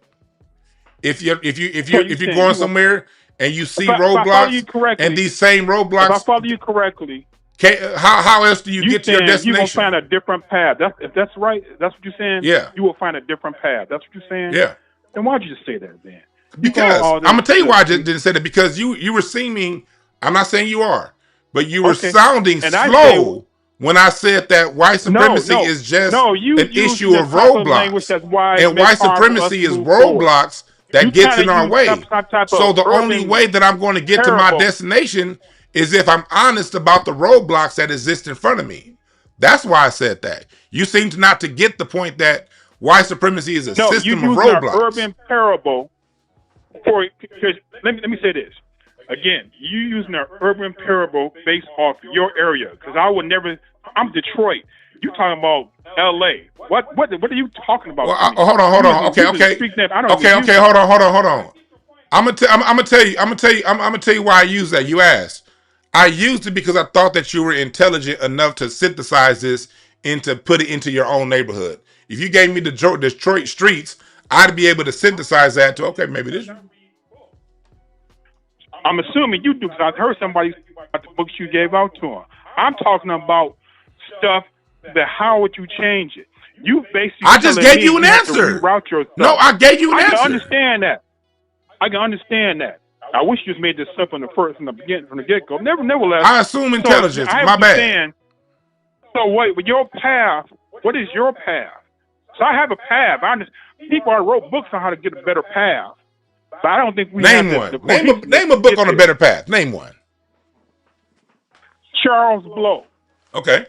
Read Charles Blow, The Devil You Know. Mm-hmm. He talks about how we can take over. Basically we can take over states. And then he gave us a path, what cities, and basically about moving back to the South. What cities to move to, and once you get control of the state house, you can. It's all about money too. So you have control of the state house. You can reallocate money to cities that will advance you forward. How? Cities that will. How? Because contracts, brothers. If I'm at the state level, keep in mind, most of our people who control us is at local and state. If we have more of a strong voice in the states, we can reallocate money to certain cities. If we reallocate money to certain cities, we can advance those cities. Question: How is that? How is that? You're in Detroit. Detroit's a majority black city, so whatever you're talking about can actually be practiced in Detroit. You don't have to go. It's been practiced in Detroit. You'd be surprised. How's it? So how's it working? Everybody can come out Atlanta. How is it working out in Detroit? How's it working out in Detroit? It's working out for those who are smart enough to take advantage of it. How's it working out for you? Black people controls the city. How's it working out for you individually? You don't want to know. Y'all wish you had my life. No, I do. I do want to know. I'm curious. I've been retired from a job at 50. Okay. My homes and my cars are paid off. Mm-hmm. I got the money that I have. I'm living very comfortably, and I vacation every 3 months. So, question. This is what. Question. With you having such a prosperous lifestyle, have you written a book or done anything to show us all how you did it? Why did I do that? Why? Because why did I do that? Because you obviously have enough concern to call in while we're talking. While the rest of us are talking about ways to get around this, you have the answers. Why wouldn't you give the answers? You get the answers if you accept. Well, no, I take that back. Some of us got the answers. Why not share? The information I got. Okay, stay out of jail. Don't have no babies before you get married, and be God fearing. Most black people, most black people don't go to jail, and we got more churches than we got banks in the hood. So, a third of black men are convicted felons. That's a third. Do you know? You agree? So you agree with me? A third. You know what a third is? Yes, I do. A minority. High number for a minority. I said, I literally just said, I said a majority of black people will never go to jail. So a majority of black people will never go to jail. So you agree with me when you said a third. But they're so you agree with me. Now the next step is there are more churches. There are more churches in the hood than there are banks. So how's the church helping out with that? Okay, well, banks don't need a branch anymore. Everything's done online, so naturally it would be. And unfortunately, let's deal with that. There are more. The church is all throughout the hood. Well, why hasn't the church? Why do hoods exist if they're full of churches? It's filled with women. Where the men at? The women don't. The church has been taken whose fault is that? Women. All the pastors are men. I can tell you who the fault is. The fault is the mamas. But all the pastors are men. It's the mamas. No. The church has been taken over by women. Sorry, are there more? Are there more women pastors? Where's the woman mega preacher? I don't know. No, but maybe you can educate me. Where's the woman mega pastor? They have an overwhelming voice in how the church is run and operated. That's why they all going. I agree. We agree with that. Women have a loud voice. So if the men are the one leading, why are they letting the women have the loudest voice? Because the women, if you don't, they won't come. Because they're weak. Because people who put Christianity before they are who they are as a person is a weak individual. That's why. When you give your power up to a ghost that's a product of the Holy Spirit fucking Mary, you've given up your power. So you cannot blame women for running the church when men are the ones running the church. That's weak. You a non-believer. Are you a non-believer? Look, man, I'm talking turkey. The pastors are men. Period. So if the women are the ones running it, I played the drums in church for 23 years, brother. You can't outdo this on me, bro. I'm there. I ain't trying to outdo you. No. I don't even find that question is a non sequitur. We're dealing with the church here. The church is run by men, and if the complaint, and you are a man that's in church, so how is you as a man allowing all these women to overrun you? Who told you I was in church? You don't bring it up. I never said that. You said the church. No, I'm a believer. So why ain't you in? What good is your belief if you ain't in the church pushing it? Wow, you telling me who told me I got to push it? I believe. Oh, so you're the kind of person that wants everybody else to do your dirty work. What, nigga? What are you talking about? You said the church. You said the church is very important to us. So if you are not in the church making it happen, why should I listen to you? I never used those words. That's not a problem. You brought up church. I didn't. You did. Your solution was based in the church. That was one of the three things you used as a solution. But you said the church is overrun by women. So as a Christian man, why are you not in church changing that? No, this is you a man, ain't you? You scared of them brides? Street games over you scared of somebody with a skirt? You made a whole word statement up that I never came out of my mouth. You said the church. You said the church. You said we got to get it right in the church. So why ain't you in the church getting it right? I never said something like that. You said so why did you bring the church up then? Mouth, not mine. Okay, so if the church isn't part of the solution, why did you bring it up? What came out of my mouth? I'm living good. That's what came out of my mouth. But I said, what is your solution? You gave a 3-part solution. You talked about economics and you talked about the church. You brought the church into this. Find yourself in God, get married, have children in wedlock, not outside of it. That's so how do you find yourself in God without the church? You read the Bible like they do in jail. The Bible, okay, the Bible said, forsake not the assembling of the body of Christ. That means go to church. So why ain't you in there? Oh, I know my Bible, brother. More are together, that's where I be.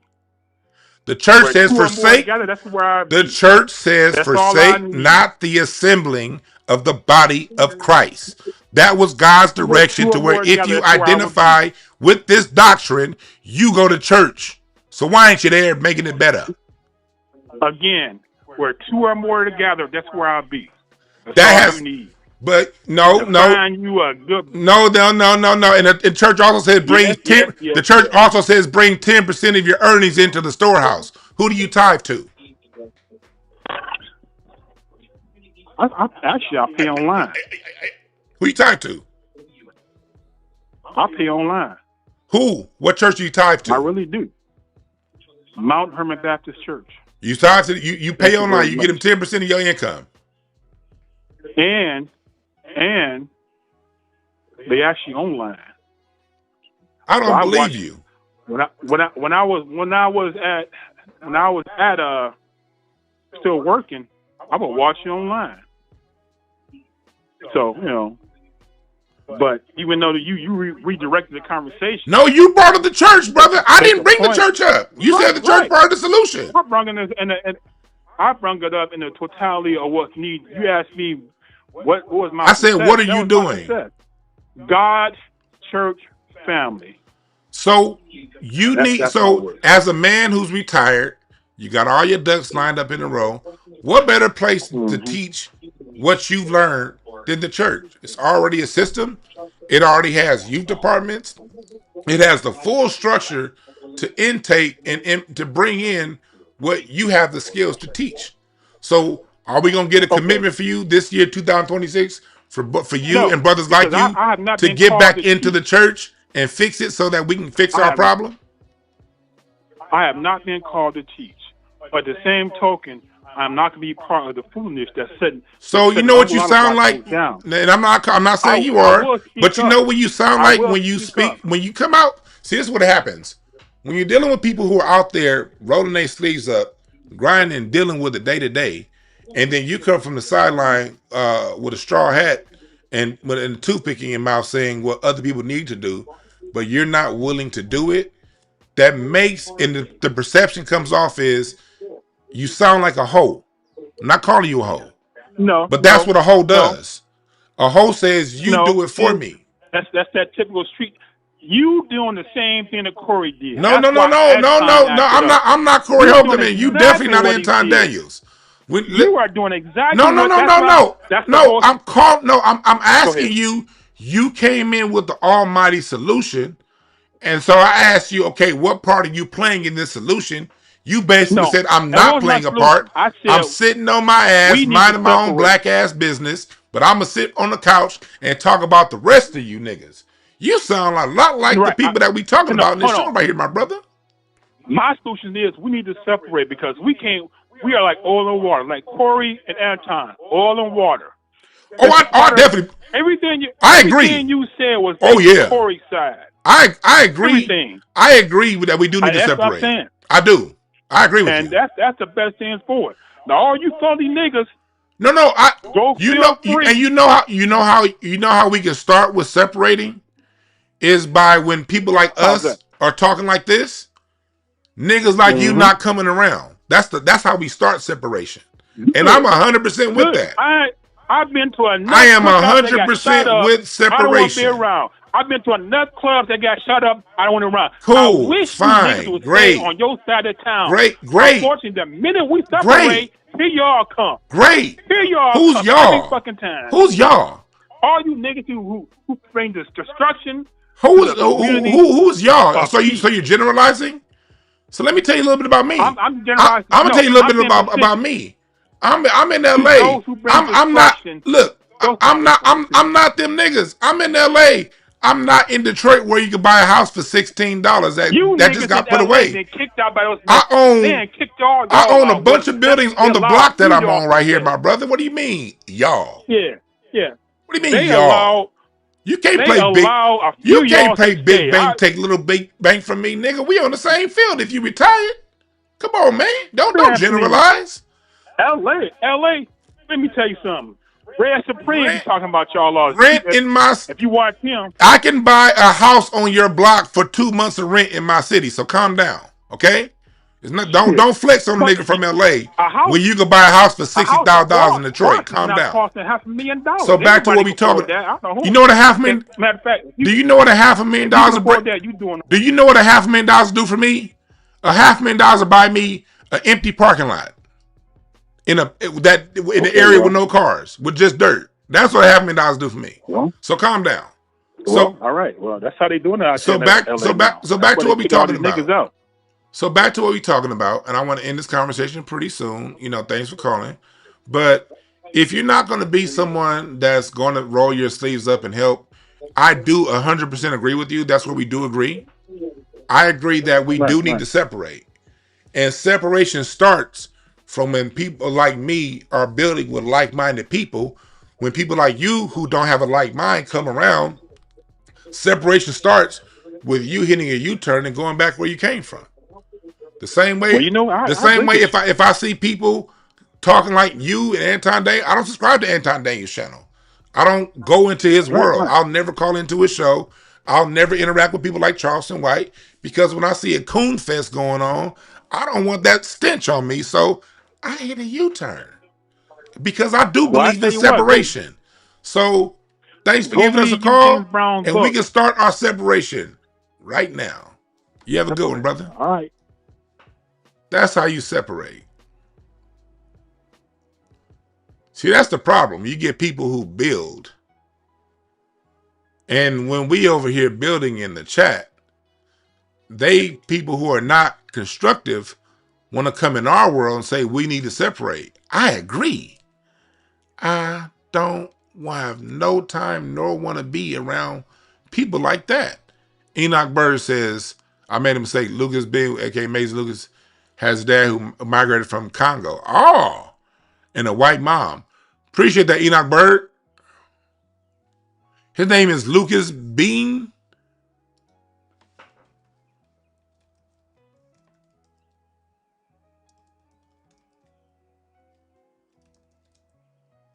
Huh. I'm put that in for future reference. I'm gonna get to this caller in 1 second. He said he's talking about money, and we talking about justice. Right. Appreciate that, Super Feeder Speaks. Hold on 1 second, caller. What's up, caller? Thanks for calling. Hold on 1 second. I'm gonna get to the first person that called, then I'll get right to you. All right.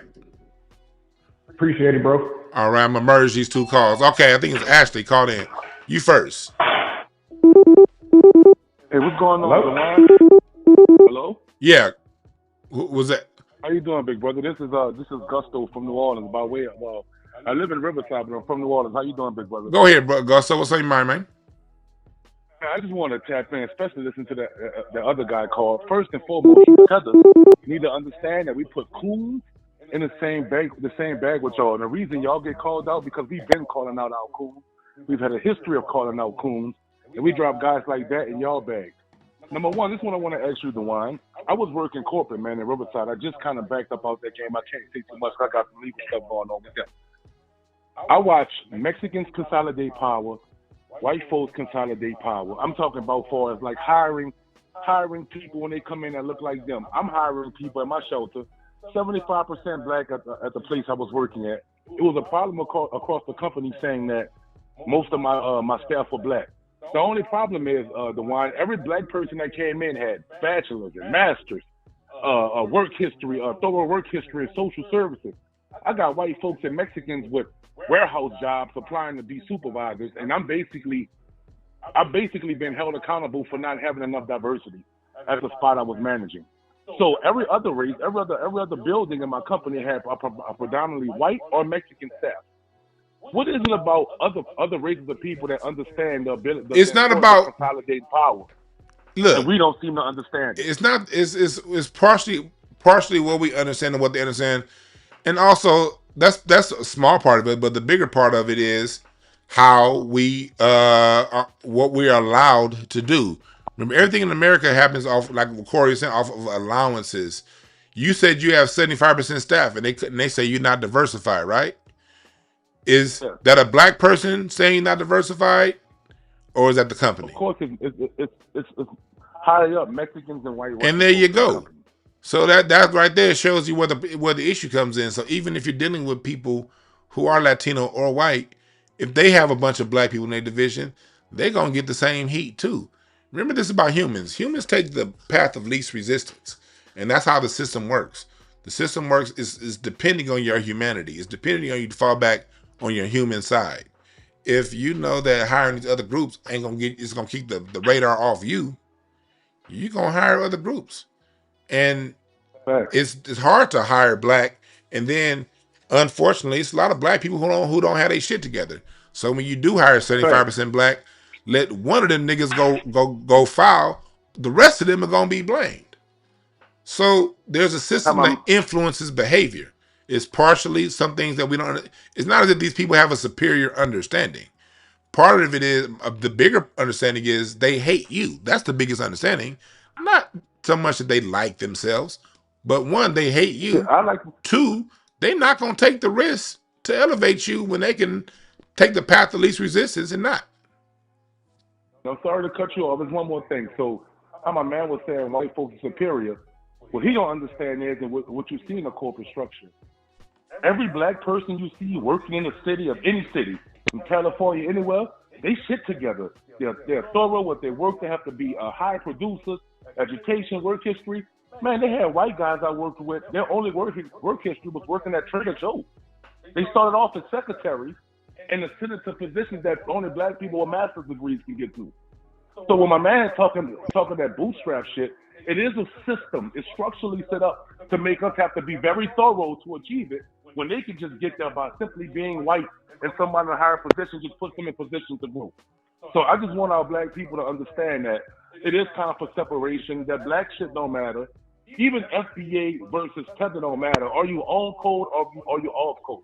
Those foreigners that's off code, they're our brothers. And please let me say this before I go. Tell me if am I right or wrong about the wine. Part of black American culture, we grew up as kids. We were taught that every black person was our brothers and sisters from Africa, from the Caribbean. We was on that since elementary school.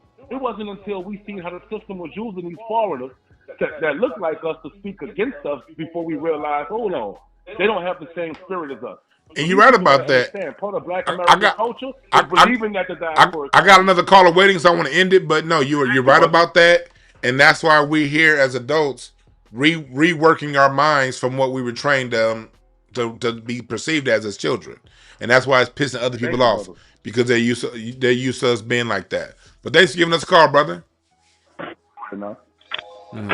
Yes, sir. What's up, caller? What's your name? Where you calling from? My name is Cam. I'm out here in the hot ass steaming city of Phoenix from LA. Phoenix. So I wanted to comment even on what the brother was saying of how he hired and got that response of, oh, it's not diverse enough. But if he turned around and pointed the finger and say, y'all top ain't diverse enough, the bottom over there ain't diverse enough, so I'm bringing the diversity in, how about y'all disperse it then and make it more diverse? But they don't want to deal with that at the top. Oh man, I done seen it. I was a supervisor. I literally watched the office. I'm a maintenance supervisor at that, so I do apartment maintenance. So you need to know what the fuck you're doing. But you know, these dudes, Latino cats will come over here and try to, run me out of business just because I'm actually doing the work. I done seen white boys who don't want to do the work and lie and be like, oh, we need parts. We don't have enough money for parts. As soon as my black ass show up, he's like, man, this shit just needed to be drained. All you needed to do was vacuum the motherfucker out and clean out the dirt. They looking at me like I ain't shit. And I'm collapsing, the illusion that the supremacy is in the white people. I wanted to comment on what that dude said. They outnumber us. They 6% of the world population. Right. How the fuck do they outnumber us? They outnumber us to people who got their heads so far up a white asshole they can't count. But go ahead. Right. And just like you said, they got it up, they asshole, but their numbers ain't real. Because when did they take us off the 3/5? Right. When did they take us off of that? Because I don't ever think they really actually took it. No, I don't think y'all really count us, because how are we still minorities when we outrank them during slavery? So numbers just automatically disappeared.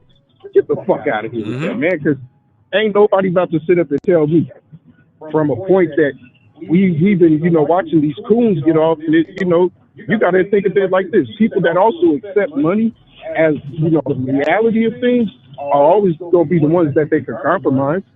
Because to the next dude, he's selling his people out now. He just holding and protecting his own self. Like old boy up on what was that? Total Rico. Man, I got 6 kids. Right to Arnold Schwarzenegger called him out, and he was the one who was selling out the underground movie. Yep. Just like that. Yep. Real talk, brother. They gonna strike at the people who are looking to be individuals, ain't never had no individuality, and they gotta run with something. So they gonna give them all the power they want. They gonna give them all the juice that they need to feel like, oh yeah, I'm actually doing something. Fuck these niggas. They ain't doing what I'm doing. I heard Young Pharaoh say that shit on his channel.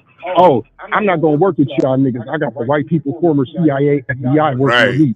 I'm like, oh nigga, you took it down the wrong route. You used to be pro-black, now you anti-black? Because how you working with the very system that's working to get you up out of here? Don't make no sense to me. Real talk, man. Thanks for giving us a call, brother. Appreciate it, man. Stay blessed. All right. That brother had some real shit. He sounded like he was talking some real shit while he was digging a grave. I'm like, goddamn, was that a shovel? But salute to that brother. Real talk. Nah, he's right, though. He's right. Like, this is the people, like, when it come down to it, you see, this is a system. And dudes like that last brother, Detroit, what's going on, man? What's going on, Detroit? This is something, and no, I'm not about to shit on nobody, but I got a special message from those of you who live in areas that are majority black. If you're in the South, a lot of those areas are majority black. Detroit, majority black, or at least if not majority black, you live in areas that's 25-30% black. When you listening to a black person in an area to where the black is less than 10, we have a different perception of of reality than you do and what's going on. Not saying your reality is wrong, not saying ours is right. I'm saying it's a different perception, and you be wise to listen, because America it's been actively trying to wipe the black out of Detroit now since the 80s, really actively since the 90s, bringing in other groups, condemning whole blocks and sides of town. It's trying to do that with the South, with all these people that they're bringing in. You got Chinese, Korean people at a battery facility in Georgia, in South Carolina, when people get the numbers, those jobs that you're used to having at the plant, those places that you became economically sustainable through jobs, you're going to see just through one black person retiring in a particular department and their replacement being a non-black person, job by job, you're going to see those jobs that you're used to having get sucked up and sucked out. And you're going to see yourself get replaced position by position. The people in New York been trying to tell y'all. Those of us in California been trying to tell y'all. People in Texas are dealing with it right now.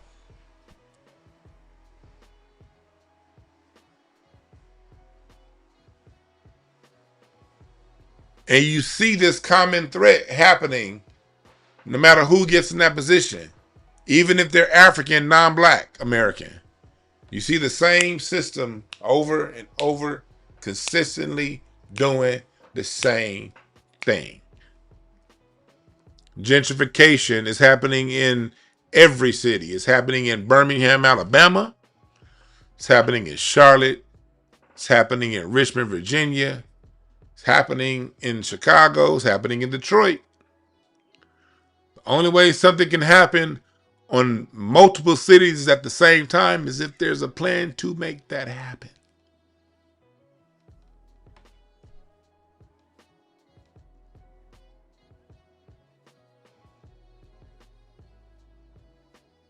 And you combat this with information.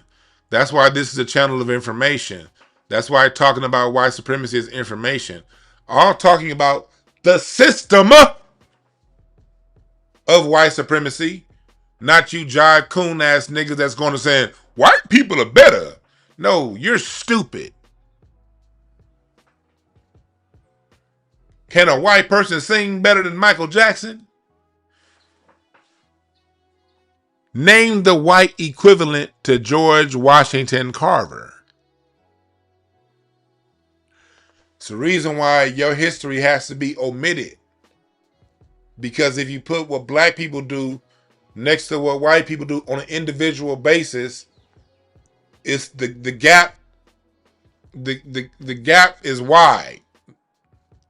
It's there's a gulf between a high achieving black person up here and a high achieving white. Just put George Washington Carver next to Einstein. They don't measure up. Einstein had a theory that he never solved. George Washington Carver gave you plastic. They're not the same thing.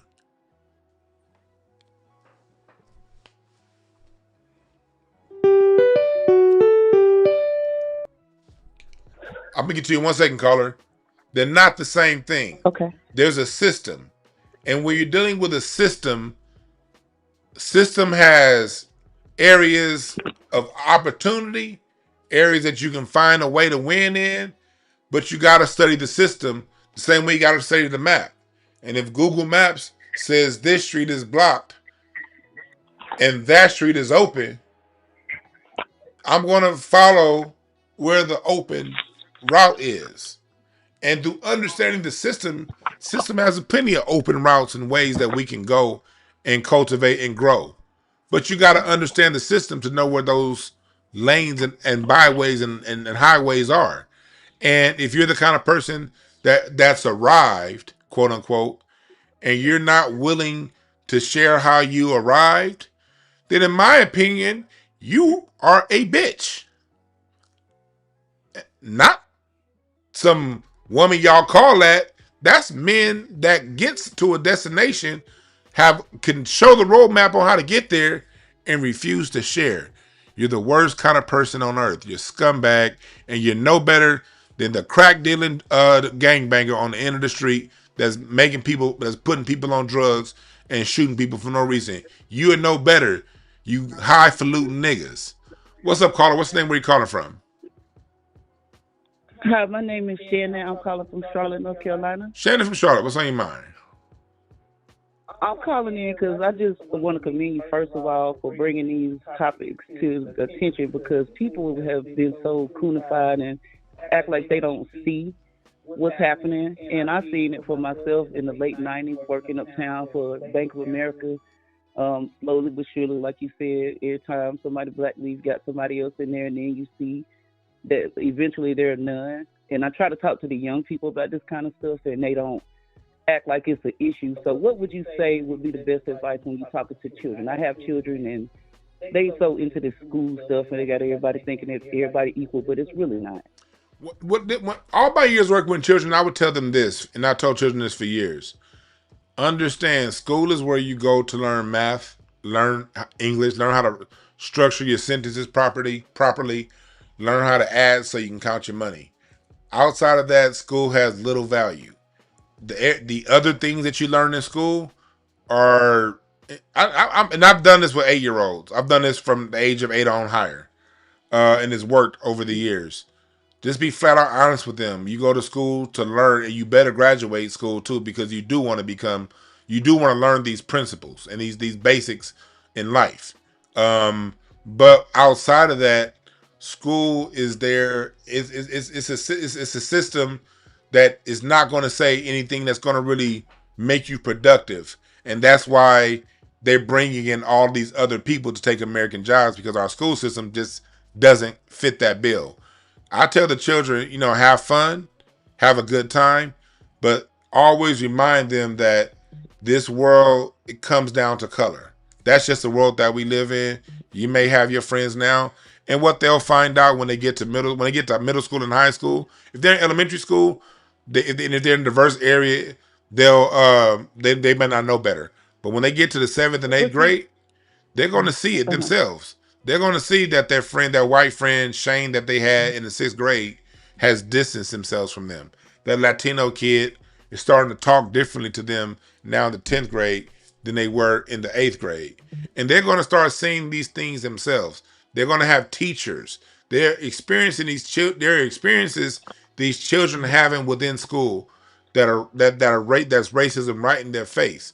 So you have to codify that and point that out to them so that they don't feel funny, because what happens if you don't point that out to them, if you don't show that to them, they're going to take it in on themselves and say, okay, I'm the problem. I'm the blame. Something's wrong with me.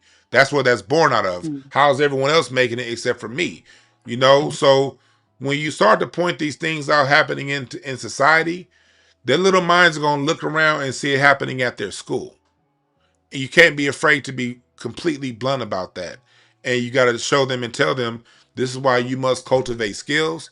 I'd always tell my children I work with to develop skills that make you become so good at something that they cannot afford not to hire you. You know, make yourself, you might have to have that uncomfortable conversation with an 8-year-old, 8th grader. Look, by the time you get 24, this job that I'm on right now, it's not going to be there for you. You're going to have to figure out a different way. You got to show them and tell them that. And if you are blessed and lucky enough to get one of those jobs, make sure you look out for people who look like you and ride it out as long as you can. But at the same time, develop whatever skills you can to make yourself economically impenetrable and not dependent upon by these jobs, because these jobs are doing their best to get you out of there. And they're not going to get it right away. Some will, most won't. But as they live and experience life, those words that you've been telling them, they're going to come back in 5 years. Oh, that's what they mean. 10 years from now, oh, experiences are going to bear out the truth that you give them now. I have one more question for you, Juan, if you don't mind. Go ahead. I work with a lot of tellers, and it kills me. And then, like, I work in the insurance industry. And it's hard when you deal with people that's dealing with healthcare issues and stuff like that. And when you try to explain stuff to some of these tellers, they just don't get it. And, like, I'm wondering what's going to be the breaking point to where they're going to stop hiring these people that can't even speak English to try to help people with their healthcare. And it's not helping us at all. As long as the profit is there, they're not. I know what's going to help this is our delineation. This is why delineation is so important, because they can bring in all these people under rules and stuff that we fall for. If we pull the carpet, that's why Dr. Carl Anderson told us years ago, get away from civil rights. Civil rights is dead. Move on and remove the veil and the cloak that's surrounding them based on our plight. The more we get on code with removing our support from this whole charade, that's what's going to change things and make it clearly obvious that a move needs to be made. Thank you so much. I appreciate you taking my call. You have a great evening, okay? No problem. Thank you for calling. No problem. Bye-bye. And this is why the delineation movement is so important. Going back to Dr. King, is to heighten the contradictions. We're not going to all stay up here. Sometimes you got to pull back and let the weeds show. That's what delineation is doing. Delineation is allowing the weeds to show. That's why Byron Donalds is having such a situation. And that's why the Coons are having a situation. You see Jason Whitlock, they've been going after him. You heard what Nick Fuentes said? These white folks are mad at these black faces giving white talking points. Both the right and the left wing are circling Stephen A. Smith. The reason why the right wing and the left wing can circle and isolate Stephen A. Smith is because we're delineating for people like him. This shit's about to become a shit show. Our delineation is what our delineation is going to do? It's going to make these groups go back to their old tribal ways of handling business. And these people's tribal ways of handling business is they don't work together, they don't like each other, and they tend to be fairly violent towards one another. The only thing that stopped all of that, that stopped this whole charade, is us being in the middle playing the referee. Let's stop refereeing and let the shit be a Royal Rumble. And let's eat our popcorn while we develop our own skills and cultivate our own skills and make our own money the way we make money. This is going to be my last call. What's up, caller? What's your name? Where you calling from? Oh, it's AGC out of Houston again. I just wanted to respond to that last caller talking about the issue with the pushing out of jobs with immigrants. I've experienced that too within the field that I work in, where when a black person leaves, they'll bring in somebody else, and then all of a sudden the whole department is gentrified. But the answer is that posed as the last caller talked about, when will they stop hiring these people that can't articulate themselves to English-speaking people? They won't, because that's what artificial intelligence is going to do. They're going to replace the person who is capable with those that are less than capable. And then because they're less expensive, you can fill that gap in with technology. So, as you said before, you have to maintain your skill in order to be mobile, because everything is going to be eventually shifted over. But it's the challenge that we face with the continued evolution of profit from corporations, meaning they need to get people that are less and less expensive. Yep. And then cheap. The replacement of us with technology. That's real talk. Thanks for giving us a call. He's right. Thank you for that. They're not. They don't. So look, these companies don't give it. These people don't give a damn about the company being successful and being run well. These people just doing their job, as people say. Oftentimes we be caring more about these companies' success than the company care about its own damn success. AI is here, and AI is here to help you cultivate your gifts and help you learn what you don't know. It's a lot in that. Learn it. If you don't learn how to create it, learn how to use it. You got a whole staff that's going to help you. You got a university, an instruction guy, and an assistant, a secretary, a marketing expert. All of that is plugged into AI. Things that you had to pay hundreds, sometimes thousands of dollars for experts to do, you can now do with a prompt. I bet on Black American genius. We're very innovative people. I studied us long enough to know that we are always the ones that are at the cutting edge of things. As we use this technology to cultivate our ideas, to grow, and that's why I'm a card reader. I read to help people find who you are inside, so that you can then cultivate those gifts and express it. That's what we got to do.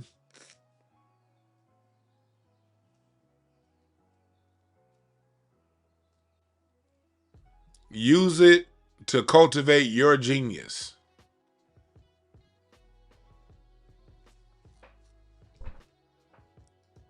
You say you've sold apps all made with AI. See, that's what I'm talking about, Jacob Parker. And whatever you learn, make sure you pass it to somebody. Make sure you spread the information and spread the knowledge. Or don't. But if you're the kind of person that look, everybody exists. Everybody's not going to be a sharing kind of person. That's fine. If you're not the kind of person that share, don't be the one calling in the shows like this saying what's wrong with people and running around talking about what's wrong. Because if you run around talking about what's wrong, the next question is going to be, okay, what are you doing to make it right? If you don't care about what's going on and you're the kind of person that just want to make your money and not be bothered, that's fine. That's fine. But if you're going to be the kind of person that comes around political spaces and spaces like this with all the knowledge and information talking about what needs to be done, and you're not the person doing what needs to be done, you're a hoe. Don't be a hoe. Please don't be a hoe. You know what I mean?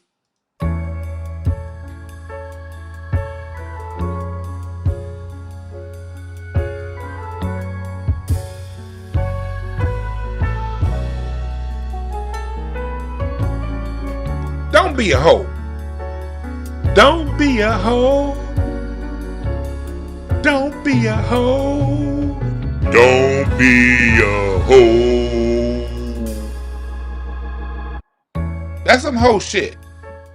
If you can spend all day analyzing a problem, diagnosing a problem, talking about a problem, and then blaming the victim for said problem, but you don't spend any time creating solutions to that problem, you a hoe. And the solution isn't buy my class. Because so many niggas is hustling prosperity preacher kind of shit. The solution should be integrated within every time you open your mouth. I'm not saying you shouldn't make your money. Open up your Patreon, sell some classes. But if you're not part of the active solution on a day-to-day basis, daily with your game, when you open your mouth, if you're not teaching, no, I'm not saying don't make money. If you understand iron welding, then yes, you gotta charge for your iron welding classes. Shit ain't free. And people who want something out of life, you gotta be willing to pay for it. I'm not saying be a poor righteous teacher. Hell no. But within your teaching, make sure you teach some game that's gonna liberate and give some people something that's gonna help them get to the next level. If you have the time and if you're so concerned about what's wrong with us as a people. What's wrong with us? Niggas like you is what's wrong with us. You know why? Because you being a hoe. Stop being a hoe. Don't be a hoe. That's some hoe shit. Use your degree to do something about what's going on. Help people with the roadmap on how to get around. Show people how you got around whatever you got around. All right?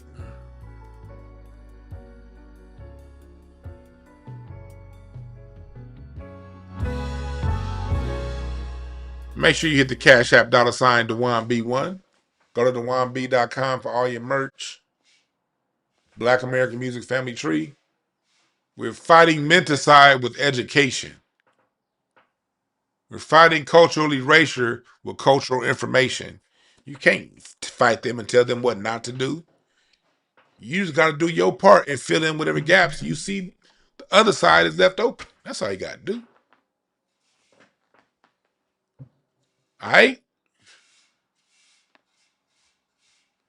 Thank y'all again for listening. Remember, there are no perfect messengers. Only perfect message is for those willing to pick up the game. All right? My name is Dejuan. Oh, I've been forgetting to say, we're going to be on TikTok tonight. Oh, my God, I've been forgetting. We're going to be on TikTok tonight at 7 o'clock, DejuanB1.